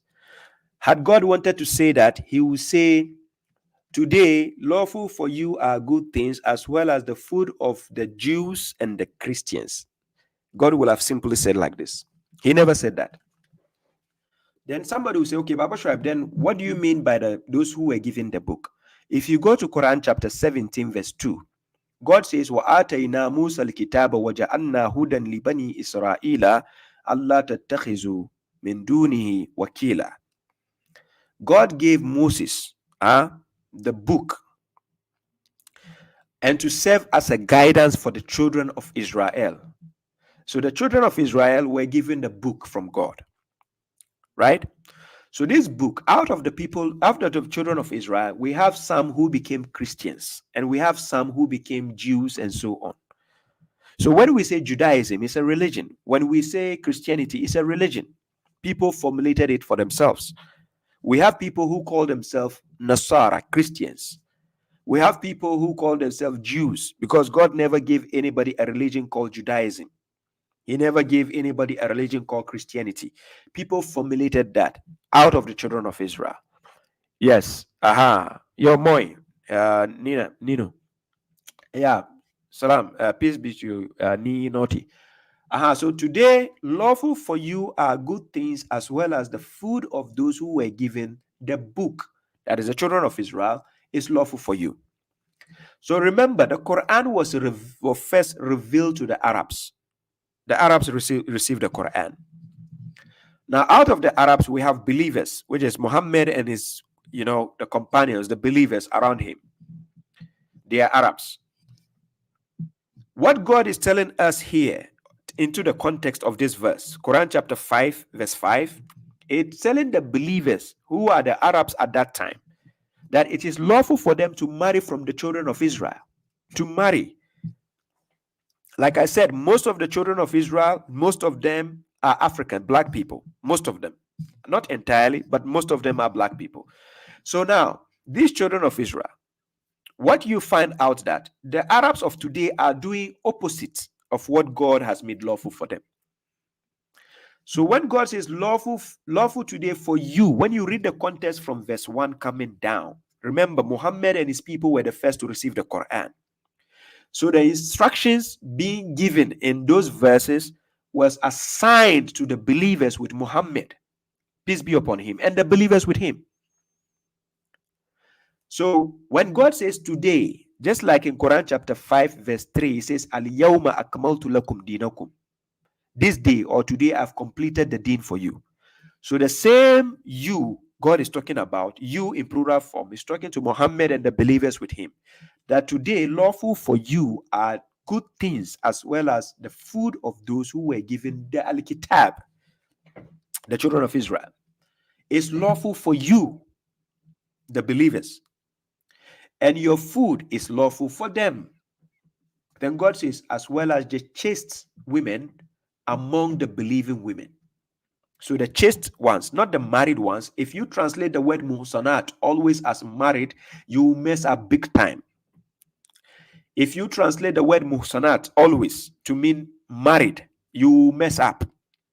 In this verse, as well as the chaste women, that the chaste among the believing women, not the married among the believing women. If you go and translate the married among the believing women, which means you are telling us that God accepts a woman who is already married to marry again. Do you get my point? So me quoting this verse is to help people to understand the word muhsanat you see in the Quran mostly means chaste women. It is only in one context because it has multiple meanings. The word muhsanat can also mean married. A woman who is married can also be considered a muhsanat. Do you get my point? So, but in this context, chapter 5, verse 5, the muhsanat mentioned has to do with a chaste woman. That is, chaste women. Among those who were given the book, the children of Israel, before you. Because the children of Israel were given the book before the Arabs also were given the book. When you have given them their fees, because the bride price of a woman determines that you have married her. You pay your bride price, that you are ready to do your cultivation or harvesting. You know it. So their fees as chaste women, muhsinina. So now you can see here, the word muhsanat has been used in the same verse, and the word muhsinina has been used in the same verse. Just like when we go to Quran chapter 4, verse 24, the word muhsanat has been used, and the word muhsinina has been used. Not as fornicators.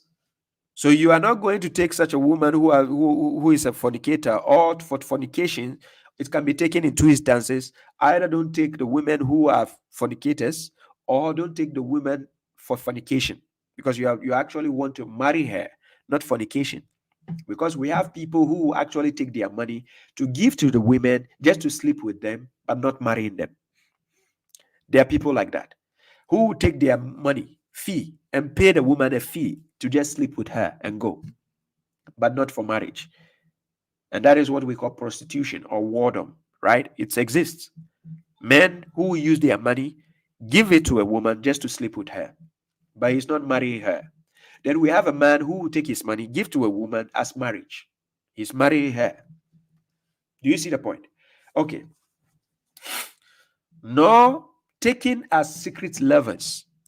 It can be understood in two instances. It can be a woman or type of women who have secret lovers, or women you want to take as a secret lover. God says, no, don't do that. You are not going to pay this woman to become your secret lover. No. You either pay her to be your wife, right? Or don't go there at all. Don't take her as a secret lover. And whoever disbelieves in the faith, then he has foiled his work, and he will be among the losers in the hereafter. So this is Quran chapter 5, verse 5. Adrian Munerias, no concubines. No such thing as concubine there. Quran doesn't accept that. I'm serious. For those who have this preconceived notion that Quran allows to have concubines, or to say to take slaves and sleep, no, there's no such single verse. I dare anybody watching to come out and face me on that topic. Yes, I've done videos on that. Okay, so the next instance, we've seen Quran chapter 5, verse 5. Now, when I take you to Quran chapter 4, verse 25, I'm going to show you something. In Quran chapter 4, verse 25,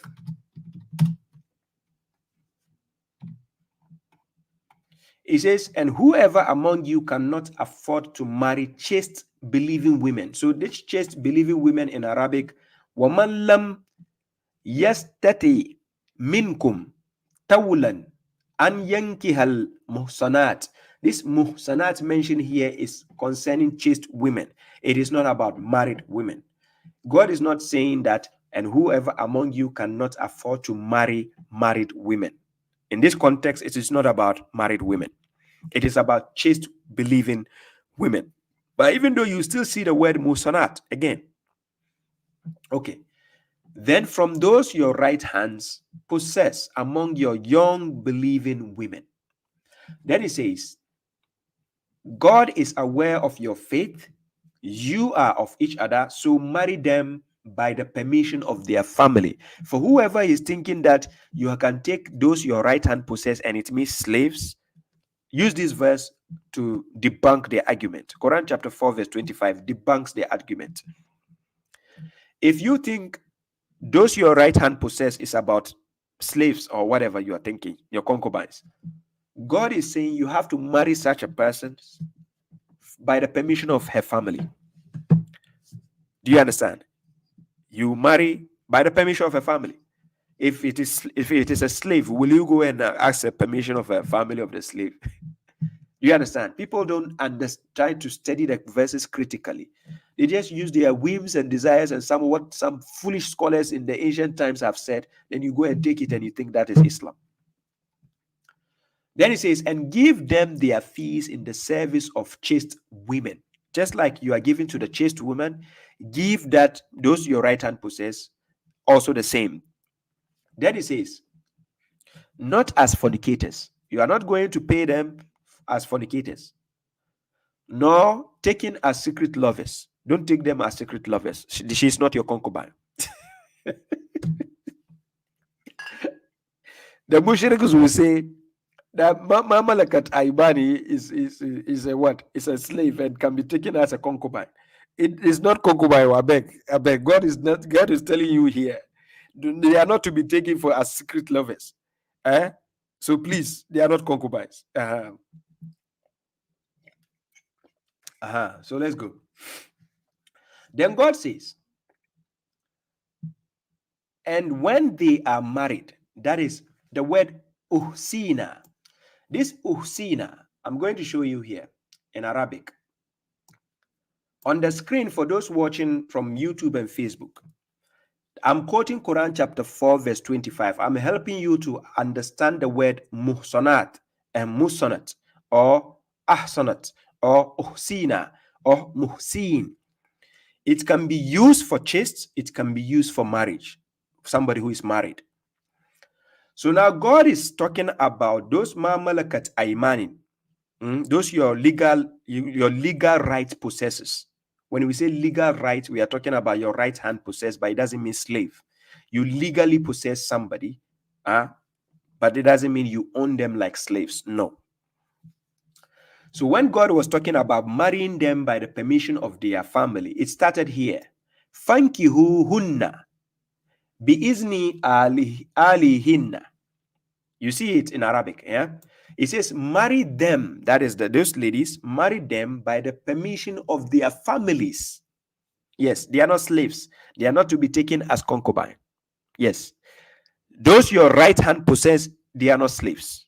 I have a lecture on that on my YouTube channel. Yes, they are not slaves. Okay. So you marry them by the permission of their families. Then God says, below he says, Faiza uhsinna. This uhsinna, that is, if they are married, they have been fortified, they have been taken. So the word muhsonat is not only limited to a woman who is married, it can mean chaste woman, and it can mean a woman who is married as well. So you just need to understand the subject and context of the verses. When you're going to isolate a word in the Quran and you think it only means one thing, you are going to be fooling yourselves.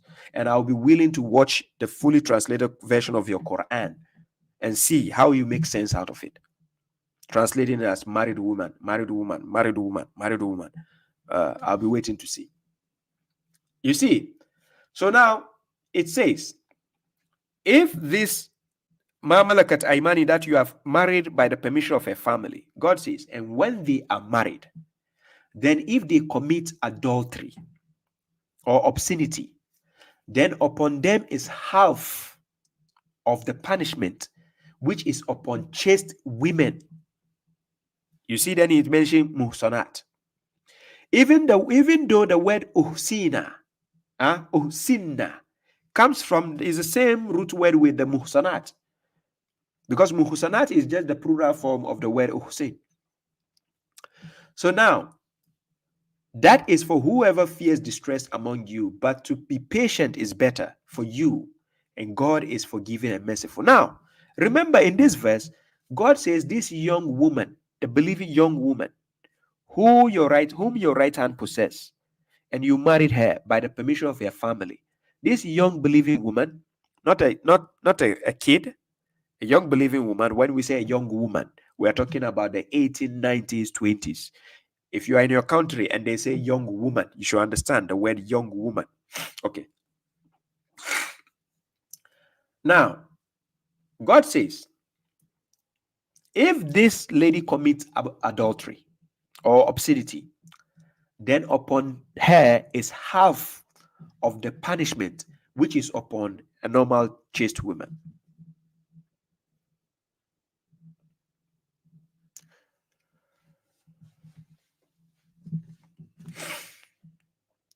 Listen carefully.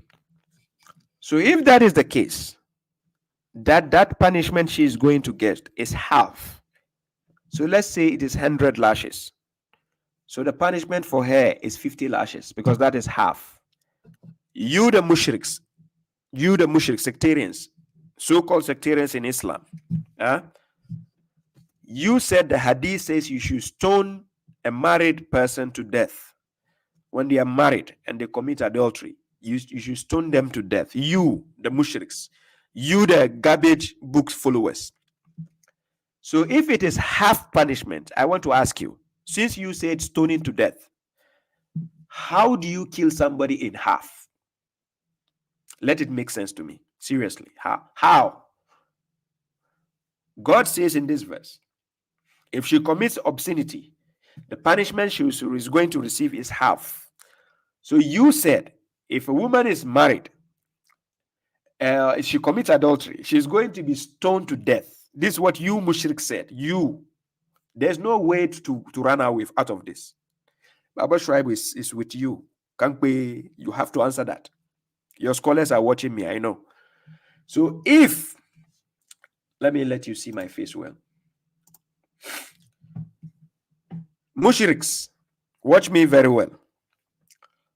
We the believers, the Quran gave us chapter 24, verse 2. It says, give them 100 lashes. So we agree that if believers have to witness this young woman committing obscenity and she has to be punished, that means she has to be given 50 lashes. That is out of 100. God has made the religion simple. You said, no, we need your garbage books to practice Islam. Okay, no problem. So bring your garbage books. Let's ask you this question. If this young woman who commits this obscenity has to be given half punishment of the stoning to death, you said, please help us out. We want to know, how are you going to kill her in half? Let it make sense. Please, any sectarian mushrik listening, let this make sense to me. How do you do you want to stone her to coma? She go to coma and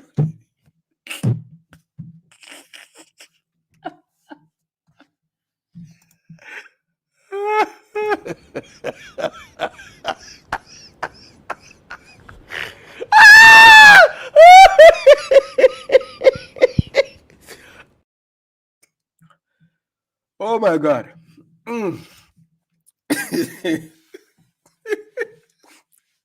So Bushris, shall I help us out to Hadith use? Where are you? Your scholars, your Mufti Meng, Zakir Naik, where are you?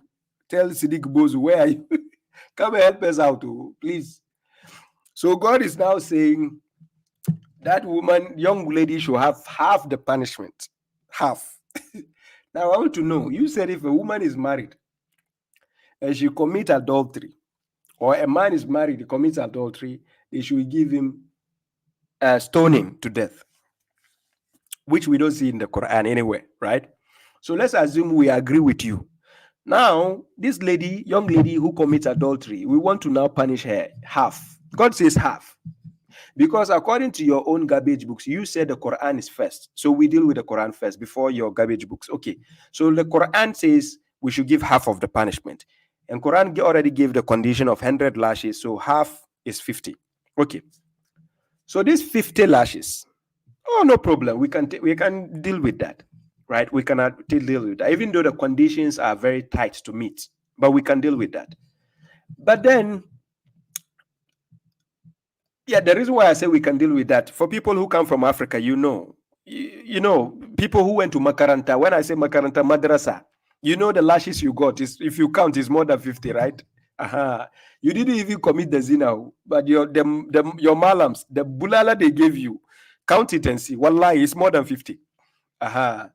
So they whip you very, very well. So whipping in Africa is common. We know about that. These days it has changed, but back then whipping is normal.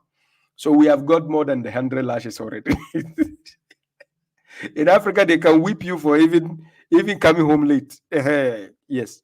Okay. So let's assume you are telling us we have to stone a woman who is married to death. You the mushriks, that's what you said. And God says we should do that half punishment. So if it is half punishment, you mushriks, tell us, how are we going to kill this lady in half? How? We send her to coma. Hey, are these youths? Hey. But he's able to, hey, mushrikai. Hey, Asembeba. Okay, let's go.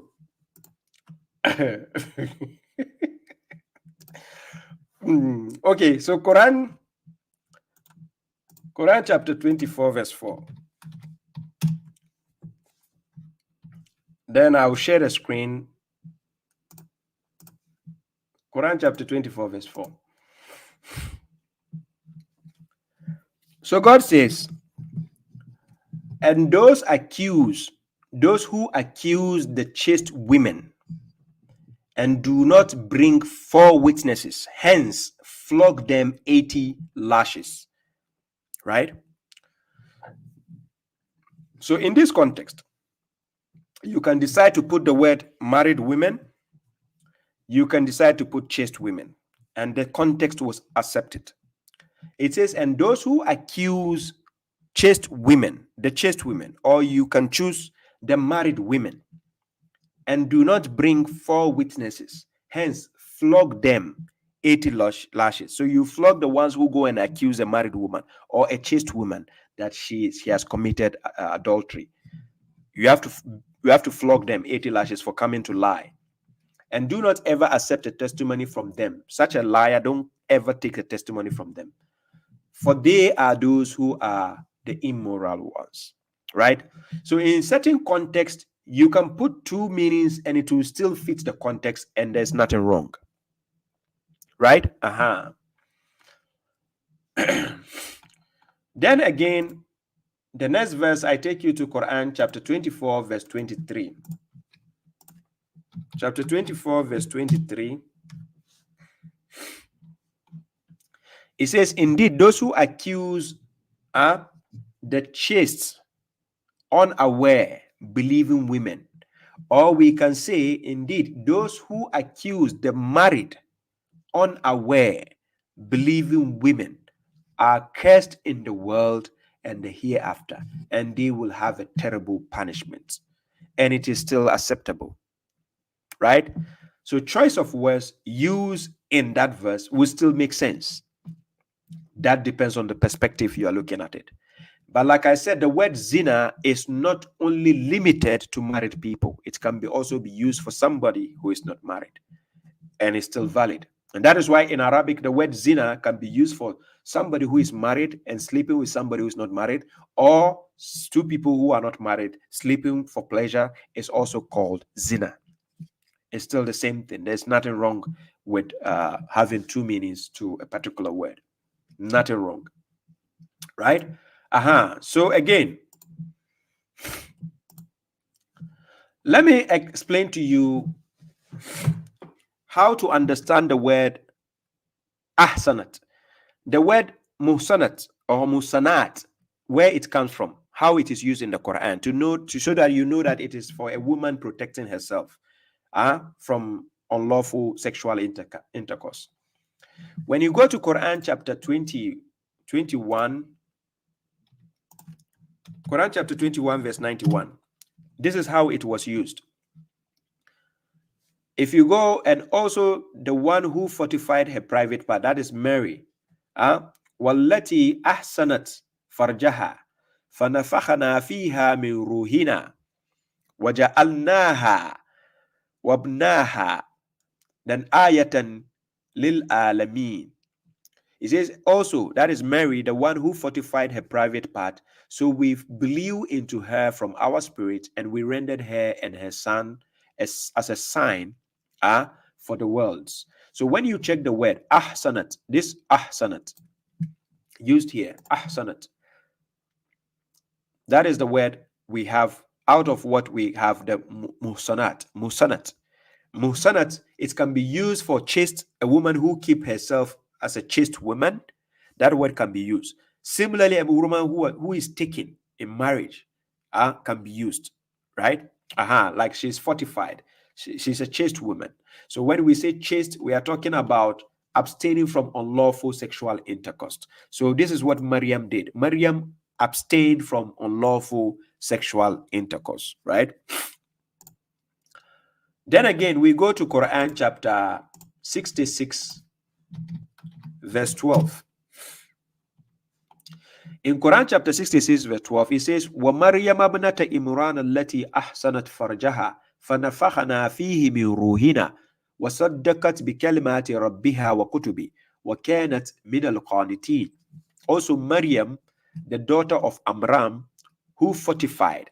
The word ahsanat, that is to keep herself chaste. She kept herself chaste. That is to keep her private part. That is to fortify her private part. That is to protect it.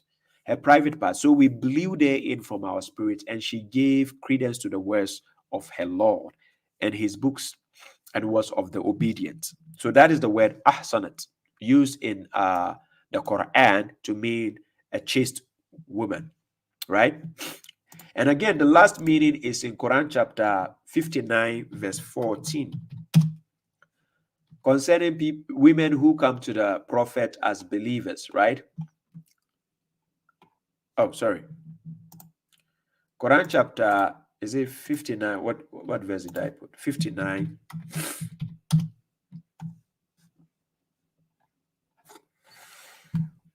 Yeah. Chapter 59, verse 14, it says, they will not fight you all except within fortified towns. So here, La yukatilunakum jami'an illa fi Quran muhsanat. Muhassanat. This muhassanat is the same root word with that what? Ahsanat or muhsanat, right? So fortified. Fortified, protected, taken. So that is the word how it is used in the Quran, right? Now, based on the Quran, let me show you how to court a woman, to engage with a woman. If you want to marry a woman, how the engagement work in the Quran. I take you to Quran chapter 2, verse 235. Let's check these verses so that you understand, if you want to get married to a woman, what you need to do and what are the principles you need to follow.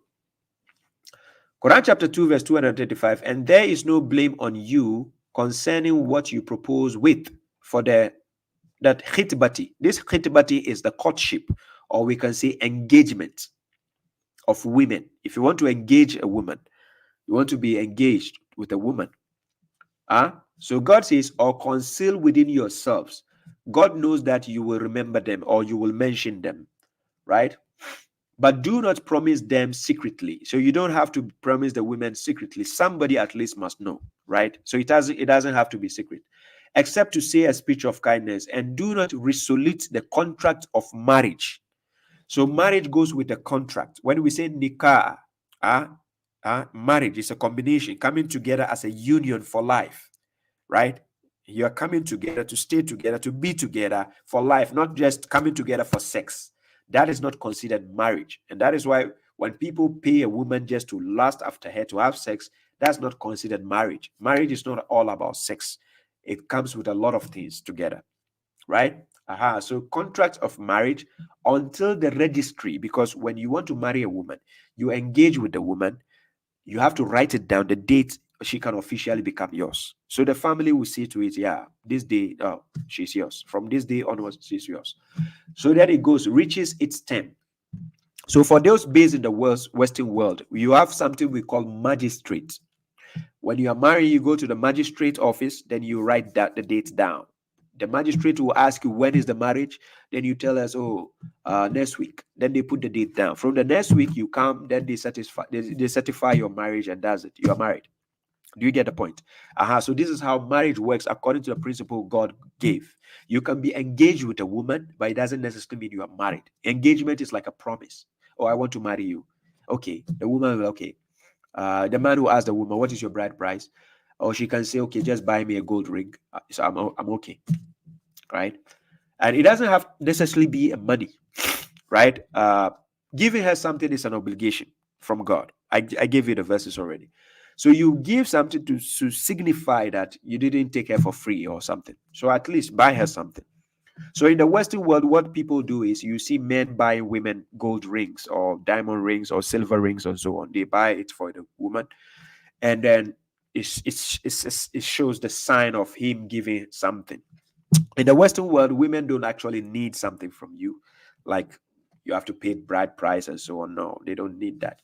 But in other countries, yes, it still exists. Like, for instance, in Africa, you have to take care of a whole family of the wife. You understand? Not all families, but mostly in Africa, you have to be prepared. In some families, you buy 10 cows. You have to build a castle. You see, if you want to have a peaceful life, just come to Europe. You just buy a gold ring. If you are lucky, even a simple ring, a gold-plated ring, if you can buy in Europe, easy, you marry. But in Africa, and you understand, in Arab world, my guy, you have to buy camel. You are going to buy 20 camels. If you are not lucky, the woman is rude, you are dead. After buying 20 camels, you divorce after 1 week. Oh my God, you are screwed. You understand? So let's put jokes aside. But this is the reality.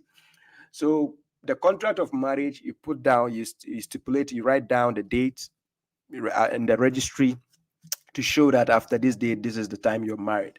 So then that's how it goes. So then God says what? He says, and know that God knows what is within your souls, right? So beware of him and know that God is forgiving and clement. So there is no such thing as having sex with a woman for pleasure. That is zina.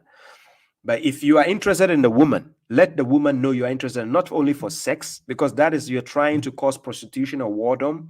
Why only be interested in a woman for sex? Why not be interested in the woman that you want to be with? Do you understand? Sometimes you see even men go to the extent having a child with a woman he doesn't want to be with. He doesn't want to marry. That's not good. You understand? Of course, we understand when you can have women with somebody and then you are broke, you are divorced or you are broken. Fine, I understand that. But to go to the extent sleeping with a woman in the same bed and you have a child with her and you say you don't want to marry her, what is the point? Right? How can you comfortably go and see each other nakedness and you are not willing to get married? So if you think the woman or the guy is stupid, why go to sleep with him then? Do you get my point? So it's not worth it. You are interested in a person, go and engage. You are a woman, go, If a guy is dating you, you are a woman and a guy is dating you and is not willing to propose, to engage you, to marry you, stop wasting your time. I'm serious. Stop wasting your time. Find somebody who is serious enough to be with you. But in the first instance, you have to understand the person, know the person first. That's why we call date. We have something we call date. Date is only used to know each other. Date doesn't mean let's go and have sex. No. Date, you have to know each other. You can talk about everything about, to understand each other so that you know the person you are going to marry. Just like when we are going for job. Yeah, when you apply for a job, they call you for job interview. There's a reason why they call you for a job interview. They want to know you blue, black. You understand? The way you talk, the way you laugh, what you like, what you eat, how are you going to bring, what are you bringing to the table? Recently, that is what is trending online. You see people asking, what are you bringing to the table? Seriously. You see most men asking, what are you bringing to the table? What do you mean table? What about you? So you think only money is the table? You also have to offer a lot of things. Like when a woman is pregnant, a man, you have to cook, you have to help with the cleaning, you have to throw the trash out. Yeah, men, that is our signature. Don't forget that. Men, we throw the trash a lot. Women will never want to throw the trash away. So men, you have to throw the trash. It's part of our job. Don't worry. The women love us when we do that. And you have to learn how to clean the diapers of the kids also. It's not only for the woman. You have to learn how to weed the backyard. It's important, especially for those living in the snowy countries, and then you do live in I think somebody from Finland will understand. Oh my Kotitalo, you are going to weed everything out. You understand? So you have to understand all this before you marry a person. Don't just go look. Let me tell you one thing. Marriage is not something you should joke with, because you are going into a union with somebody you are actually likely to live the rest of your lives with, right? So let's say there's something about them you don't like. You have to discuss it seriously before you go into marriage. That's why we have engagement. Engagement is promising to marry. So you engage a woman, her family will know about it, right? You remember when Musa alayhi salam got married? Quran chapter 28, you start reading from verse 24. Musa alayhi salam got married, right? So you have to understand the caliber of a woman you are marrying. And the woman, you have to understand the caliber of a man. Don't go and marry a man who is playing PlayStation 24 hours. Seriously. Or Xbox. You are screwed. That is what the man is bringing to the table. Be careful, women. And also, if you are a man, you should be careful of the woman you are marrying. You understand? You go and marry a woman who is already pissed off with her life. Imagine having kids with a woman who is pissed off with her life. She'll be kicking your children like football in the house. Are you willing to settle with such a woman? So be careful. So that's why we go for a date. Going for a date is not haram. Nowhere in the Quran does it say going for a date is haram. You can go for a date, sit with a lady, have conversation, talk. Yeah, be open. Talk about things. Don't just go, you don't know. I've seen people who have wasted money and got married in Africa, and after 1 month, they are divorced. After paying all this you joke with marriage, eh? So you need to understand the person you are getting married with, the things they like. Can you live up to that? The things you also like, can she live up to that? Yes. So remember, you are going to live in the same house. Yeah. You understand? So now imagine if you are a man, you have body odor, you don't fix yourself. You are going to live with a woman who cannot stand a body odor. Oh my God, 1 week, divorce. Yeah, Alpha. Yes. Thank you. Kitos. So you have to understand each other. That's why we call it date. So date is to know each other. You can go out for a walk. You can go to the beach. It is never haram. Look, don't let the Mufti Mengs and the Zakir Neks telling you haram, haram, haram here. I'm serious. You die alone. Try to understand how life works, right? You can go out, you go for a date, meet person, sit down, talk, discuss. Tell me about you. Yeah, yes, I'm like this, I'm like this. Okay, do you like watching movies? Do you like playing, watching TikTok a lot? Because some people, when they are married, they can be at home 24/7 watching Instagram and TikTok only. That is what they are bringing to the table, watching videos. So also you have to be careful about that. You should know all this. It's important. It's not a joke. Know about this. I'm serious. You'll be frustrated if you go and marry the wrong person. I'm serious. So it takes wisdom to be able to be in marriage. Like, marriage is not like boyfriend, girlfriend. I'm serious. Look, marriage is way different from boyfriend and girlfriend. Because in a boyfriend, girlfriend zone, look, the woman has her own place, the man has his own place. So you are not actually really in reality staying together, right? So there's a difference.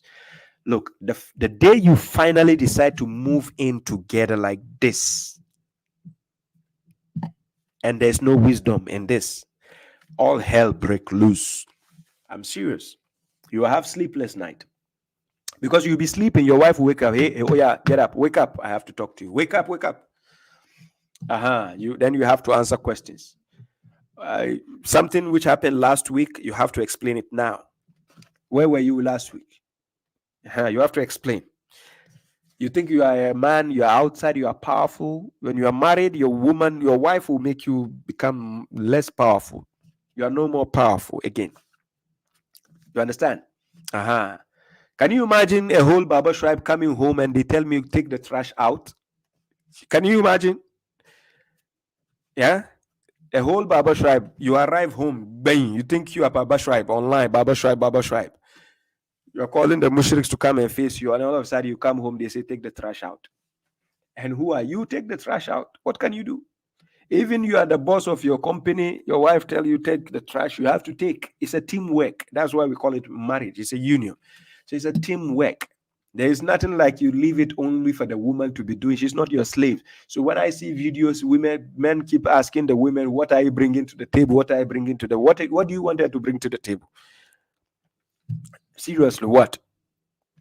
You understand? But this all goes to when you know a person, you have to sit down. There are a lot of things you bring to the table, not only has to do with money. Sometimes your attitude, sometimes the way you show your caring, the way you respect, the way you love, the way you speak, all is a plus. It's a bonus. People need to understand all this. Yeah. So it's not only about you need a woman to have sex for a pleasure. What do you mean by that? If you're married to somebody and you think, oh, they don't know how to do something when it comes to sex, teach them. You are couples together. Remember, you are going to the journey forever forward. So you teach each other, you learn from each other. There's nothing to be ashamed of. You say, oh, yeah, I married him.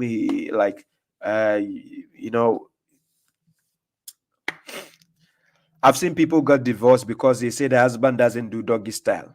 So they are divorced. What kind of arrant nonsense is this? Why can't you discuss with your husband?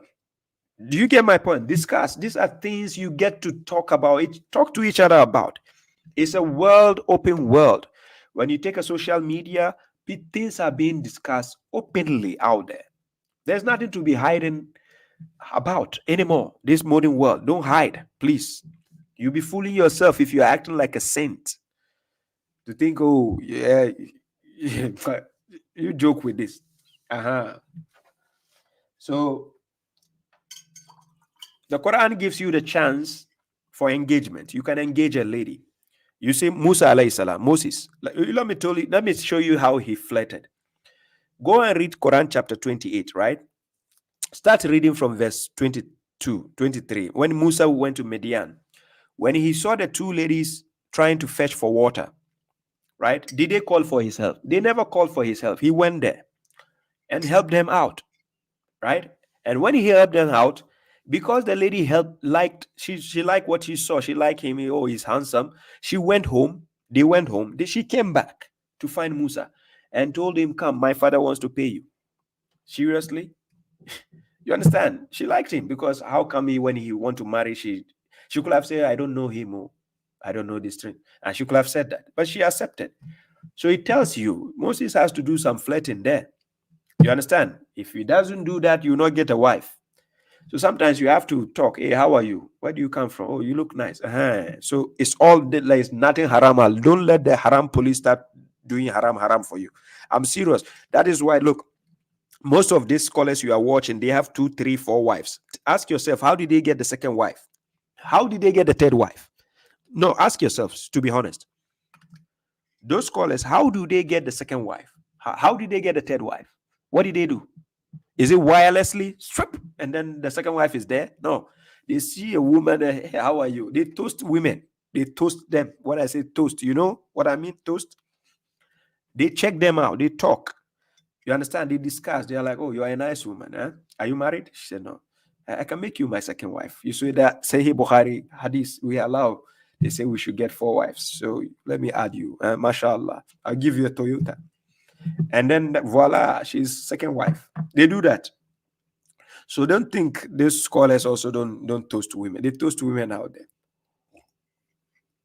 It's a reality. I'm serious, especially in Ghana. A lot of the scholars, 4 wives, they have 3, 4, 4 wives. They are champions when it comes to toasting women. And also the pastors.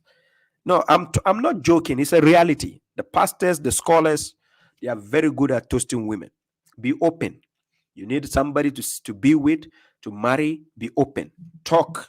Discuss with a woman so that you see if you're on the same page. I'm serious. Discuss deep issues, reality. You can discuss, even if you like, discuss what you are going to expect in the bedroom with a woman so that she knows, if I marry this guy, this is what I'm getting as a package. I'm serious. Discuss all this. It's important. Look, if you go and marry the wrong person, you will regret it. Then you'll be calling for divorce after 1 month. This is a waste of time. So discuss with the person, talk. Be open, discuss. Of course, there should be some respect and modesty in your conversation, but discuss. Look, be serious with what you want. It's not like you are hiding in the corner and then try to act like a saint, and then you go and find yourself in a depressive marriage, and you are there, and that's the end. You see the point? So let's be focused on that. So that is the how to, get in the courtship of women. You can engage with women, and then you write down the contract in marriage after you have given the bride price to the woman. If she's a matured woman enough, she can take it herself. If she's not matured enough, her family can take it on her behalf. You pay the bride price. She is your wife. You set a date. Automatically, she becomes your wife after the date. That's it. So now people know, oh, you're married. That's it. The most important thing is the family of the woman knows that you marry her. That's it. And you should understand, in marriage, you fight. It's normal. And when I say fight, I'm not talking about throwing hands. There are times you feel like shit. You come home, you feel like not talking to anybody. Same goes with women. There's times she doesn't feel talking to the man, because one thing women should understand, women, what you need to understand about men, not every man can read your mind, right? And especially men that you have married for a long time, right? Don't expect them to know everything you are thinking in your head. This is what women do, right? So women will think a man knows what she wants already. No, sometimes we want you to tell us.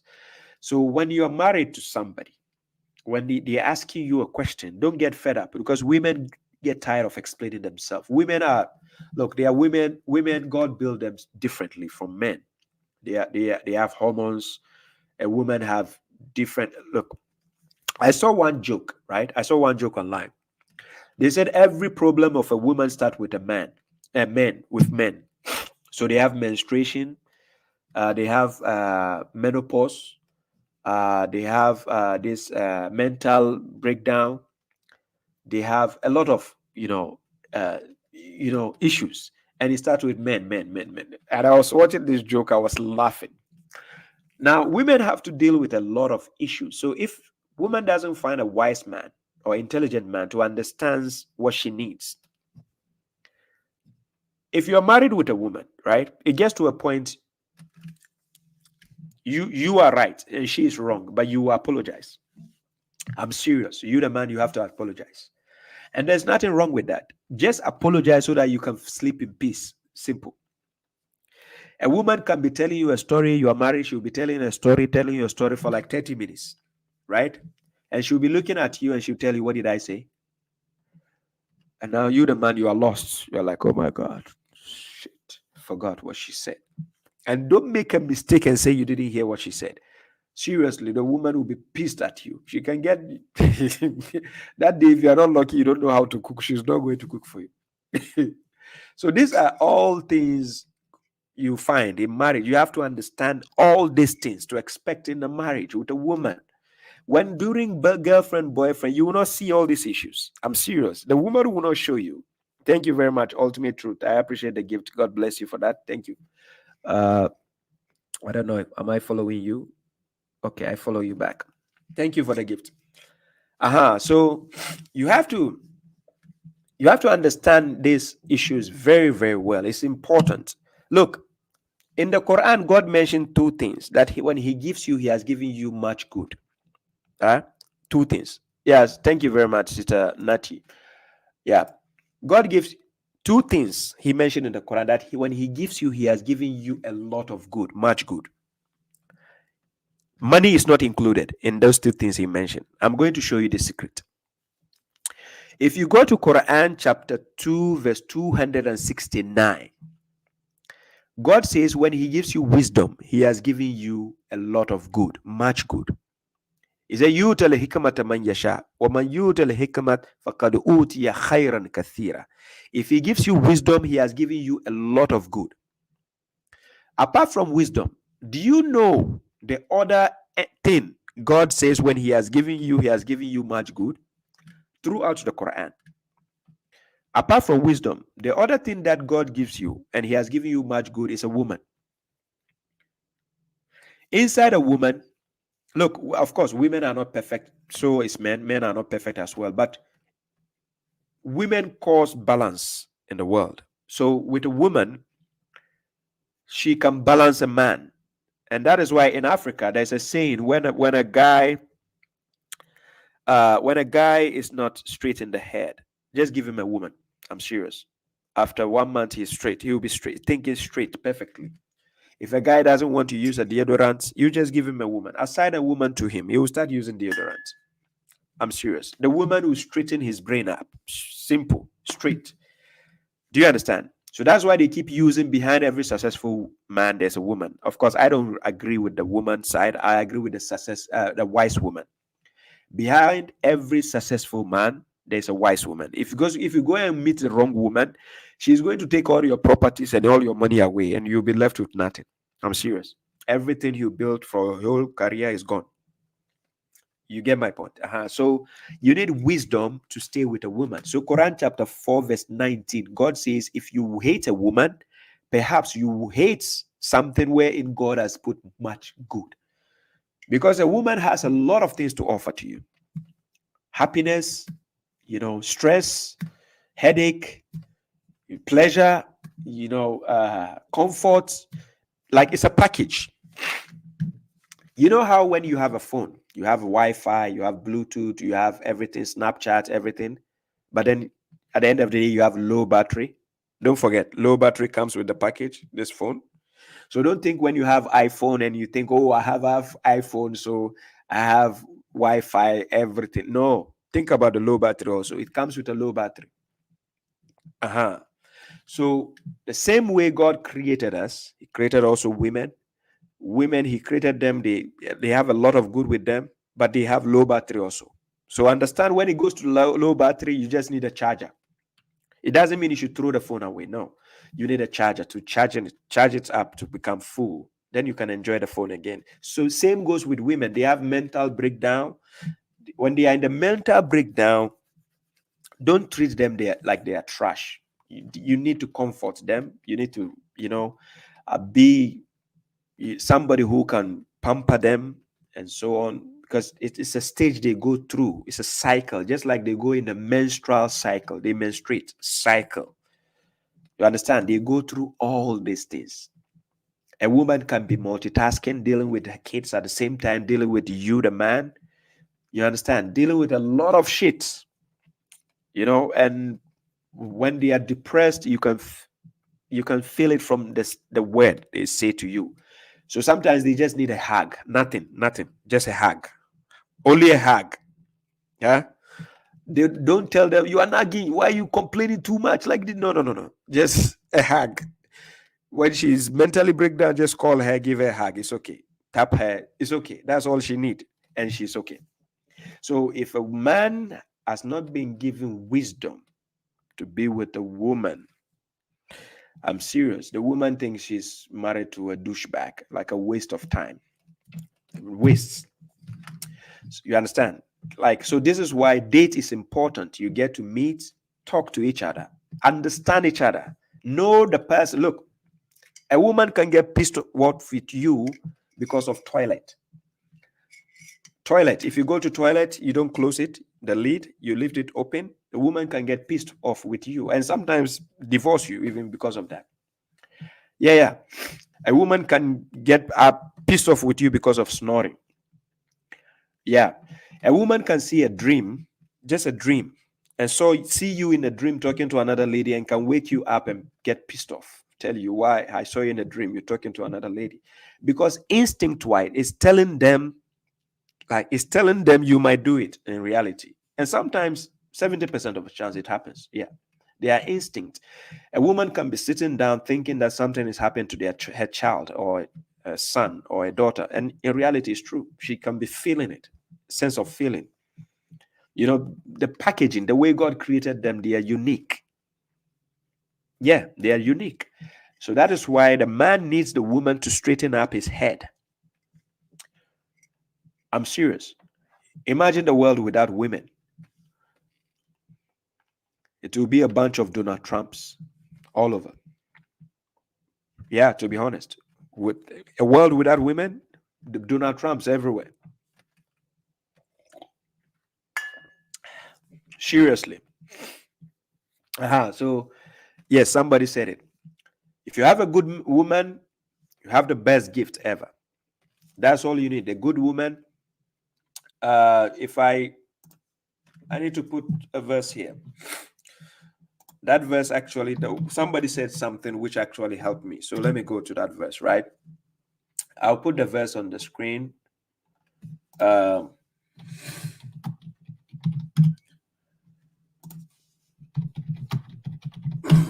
It's in chapter 33, if I'm right? Is it?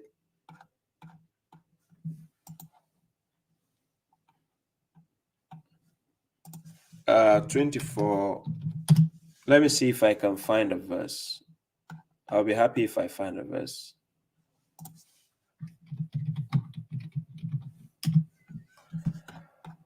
Is it good, man?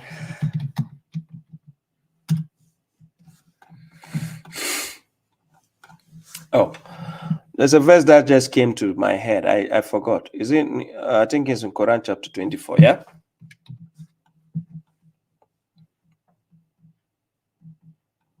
Yeah, it's in Koran chapter 24, right? God talk about.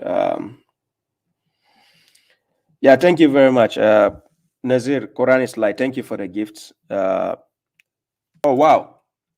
I forgot I'm streaming. I'm still streaming live on Facebook and YouTube. Usually I end at 2 hours and I stick to TikTok. I thought I was only on TikTok, right?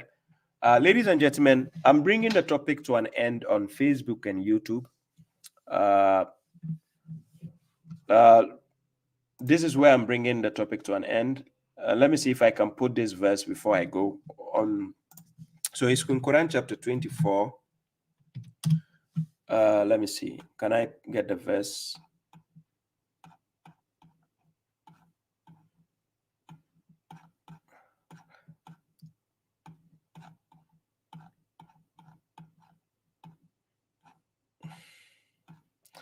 Yeah, if I remember the verse, I'm just trying to put the verse here. Yeah, I think I remember. It's in Quran chapter. Yeah, Quran chapter 24, verse 26. Quran chapter 24, verse 26. It says, the bad women are for the bad men. And then it says, and the bad men are for the bad women. And the good women are for the good men. And the good men are for the good women.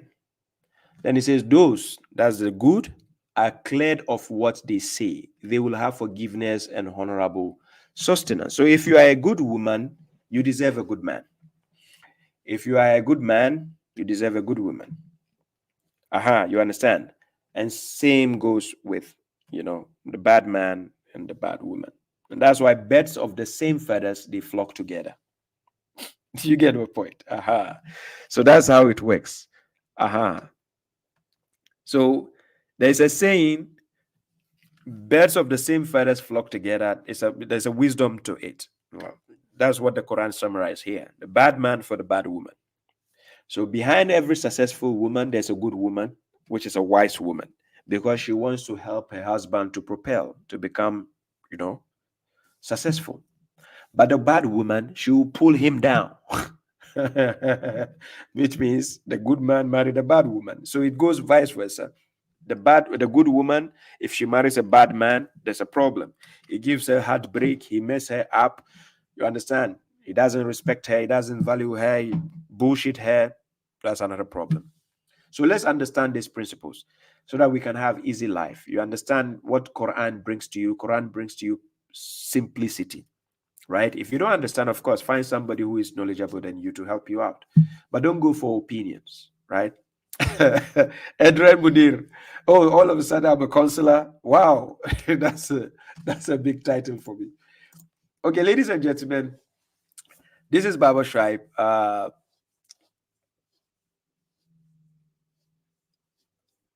Masih Muslim says what? He says Trump's world is full of women. You don't seem to know Trump. I don't want to know Trump. Thank you. So, ladies and gentlemen, babashuaib is bringing the topic to an end. This is Adam 2 hours 30 minutes, and that is enough on Facebook and YouTube. So let's move on to TikTok. I think I might do. I don't know if I can stay longer on TikTok today, but let's see if I can keep up. So thank you, ladies and gentlemen, those on Facebook and YouTube. If you want to have fun, you can join me on TikTok. And if you have anything, you can write or send a request. I'll bring you on, God willing. So let's see again. Hopefully you catch me up on Facebook, YouTube next week. If I have time, I'll be putting some videos from Mohammed Hijab and maybe Usman Ibn Farouk. I'll be putting their videos on YouTube. So kindly anticipate and watch. It is interesting from the videos I've edited from the past lectures. You enjoy it. So now I'm coming to TikTok. So peace be upon you, or on TikTok, on Facebook and YouTube. God willing, we get to see again probably next week. Thank you all. One love to you. Baba Sayyidun Hassan Kadu. I know you'll be watching. Mawia, Sister Jamila,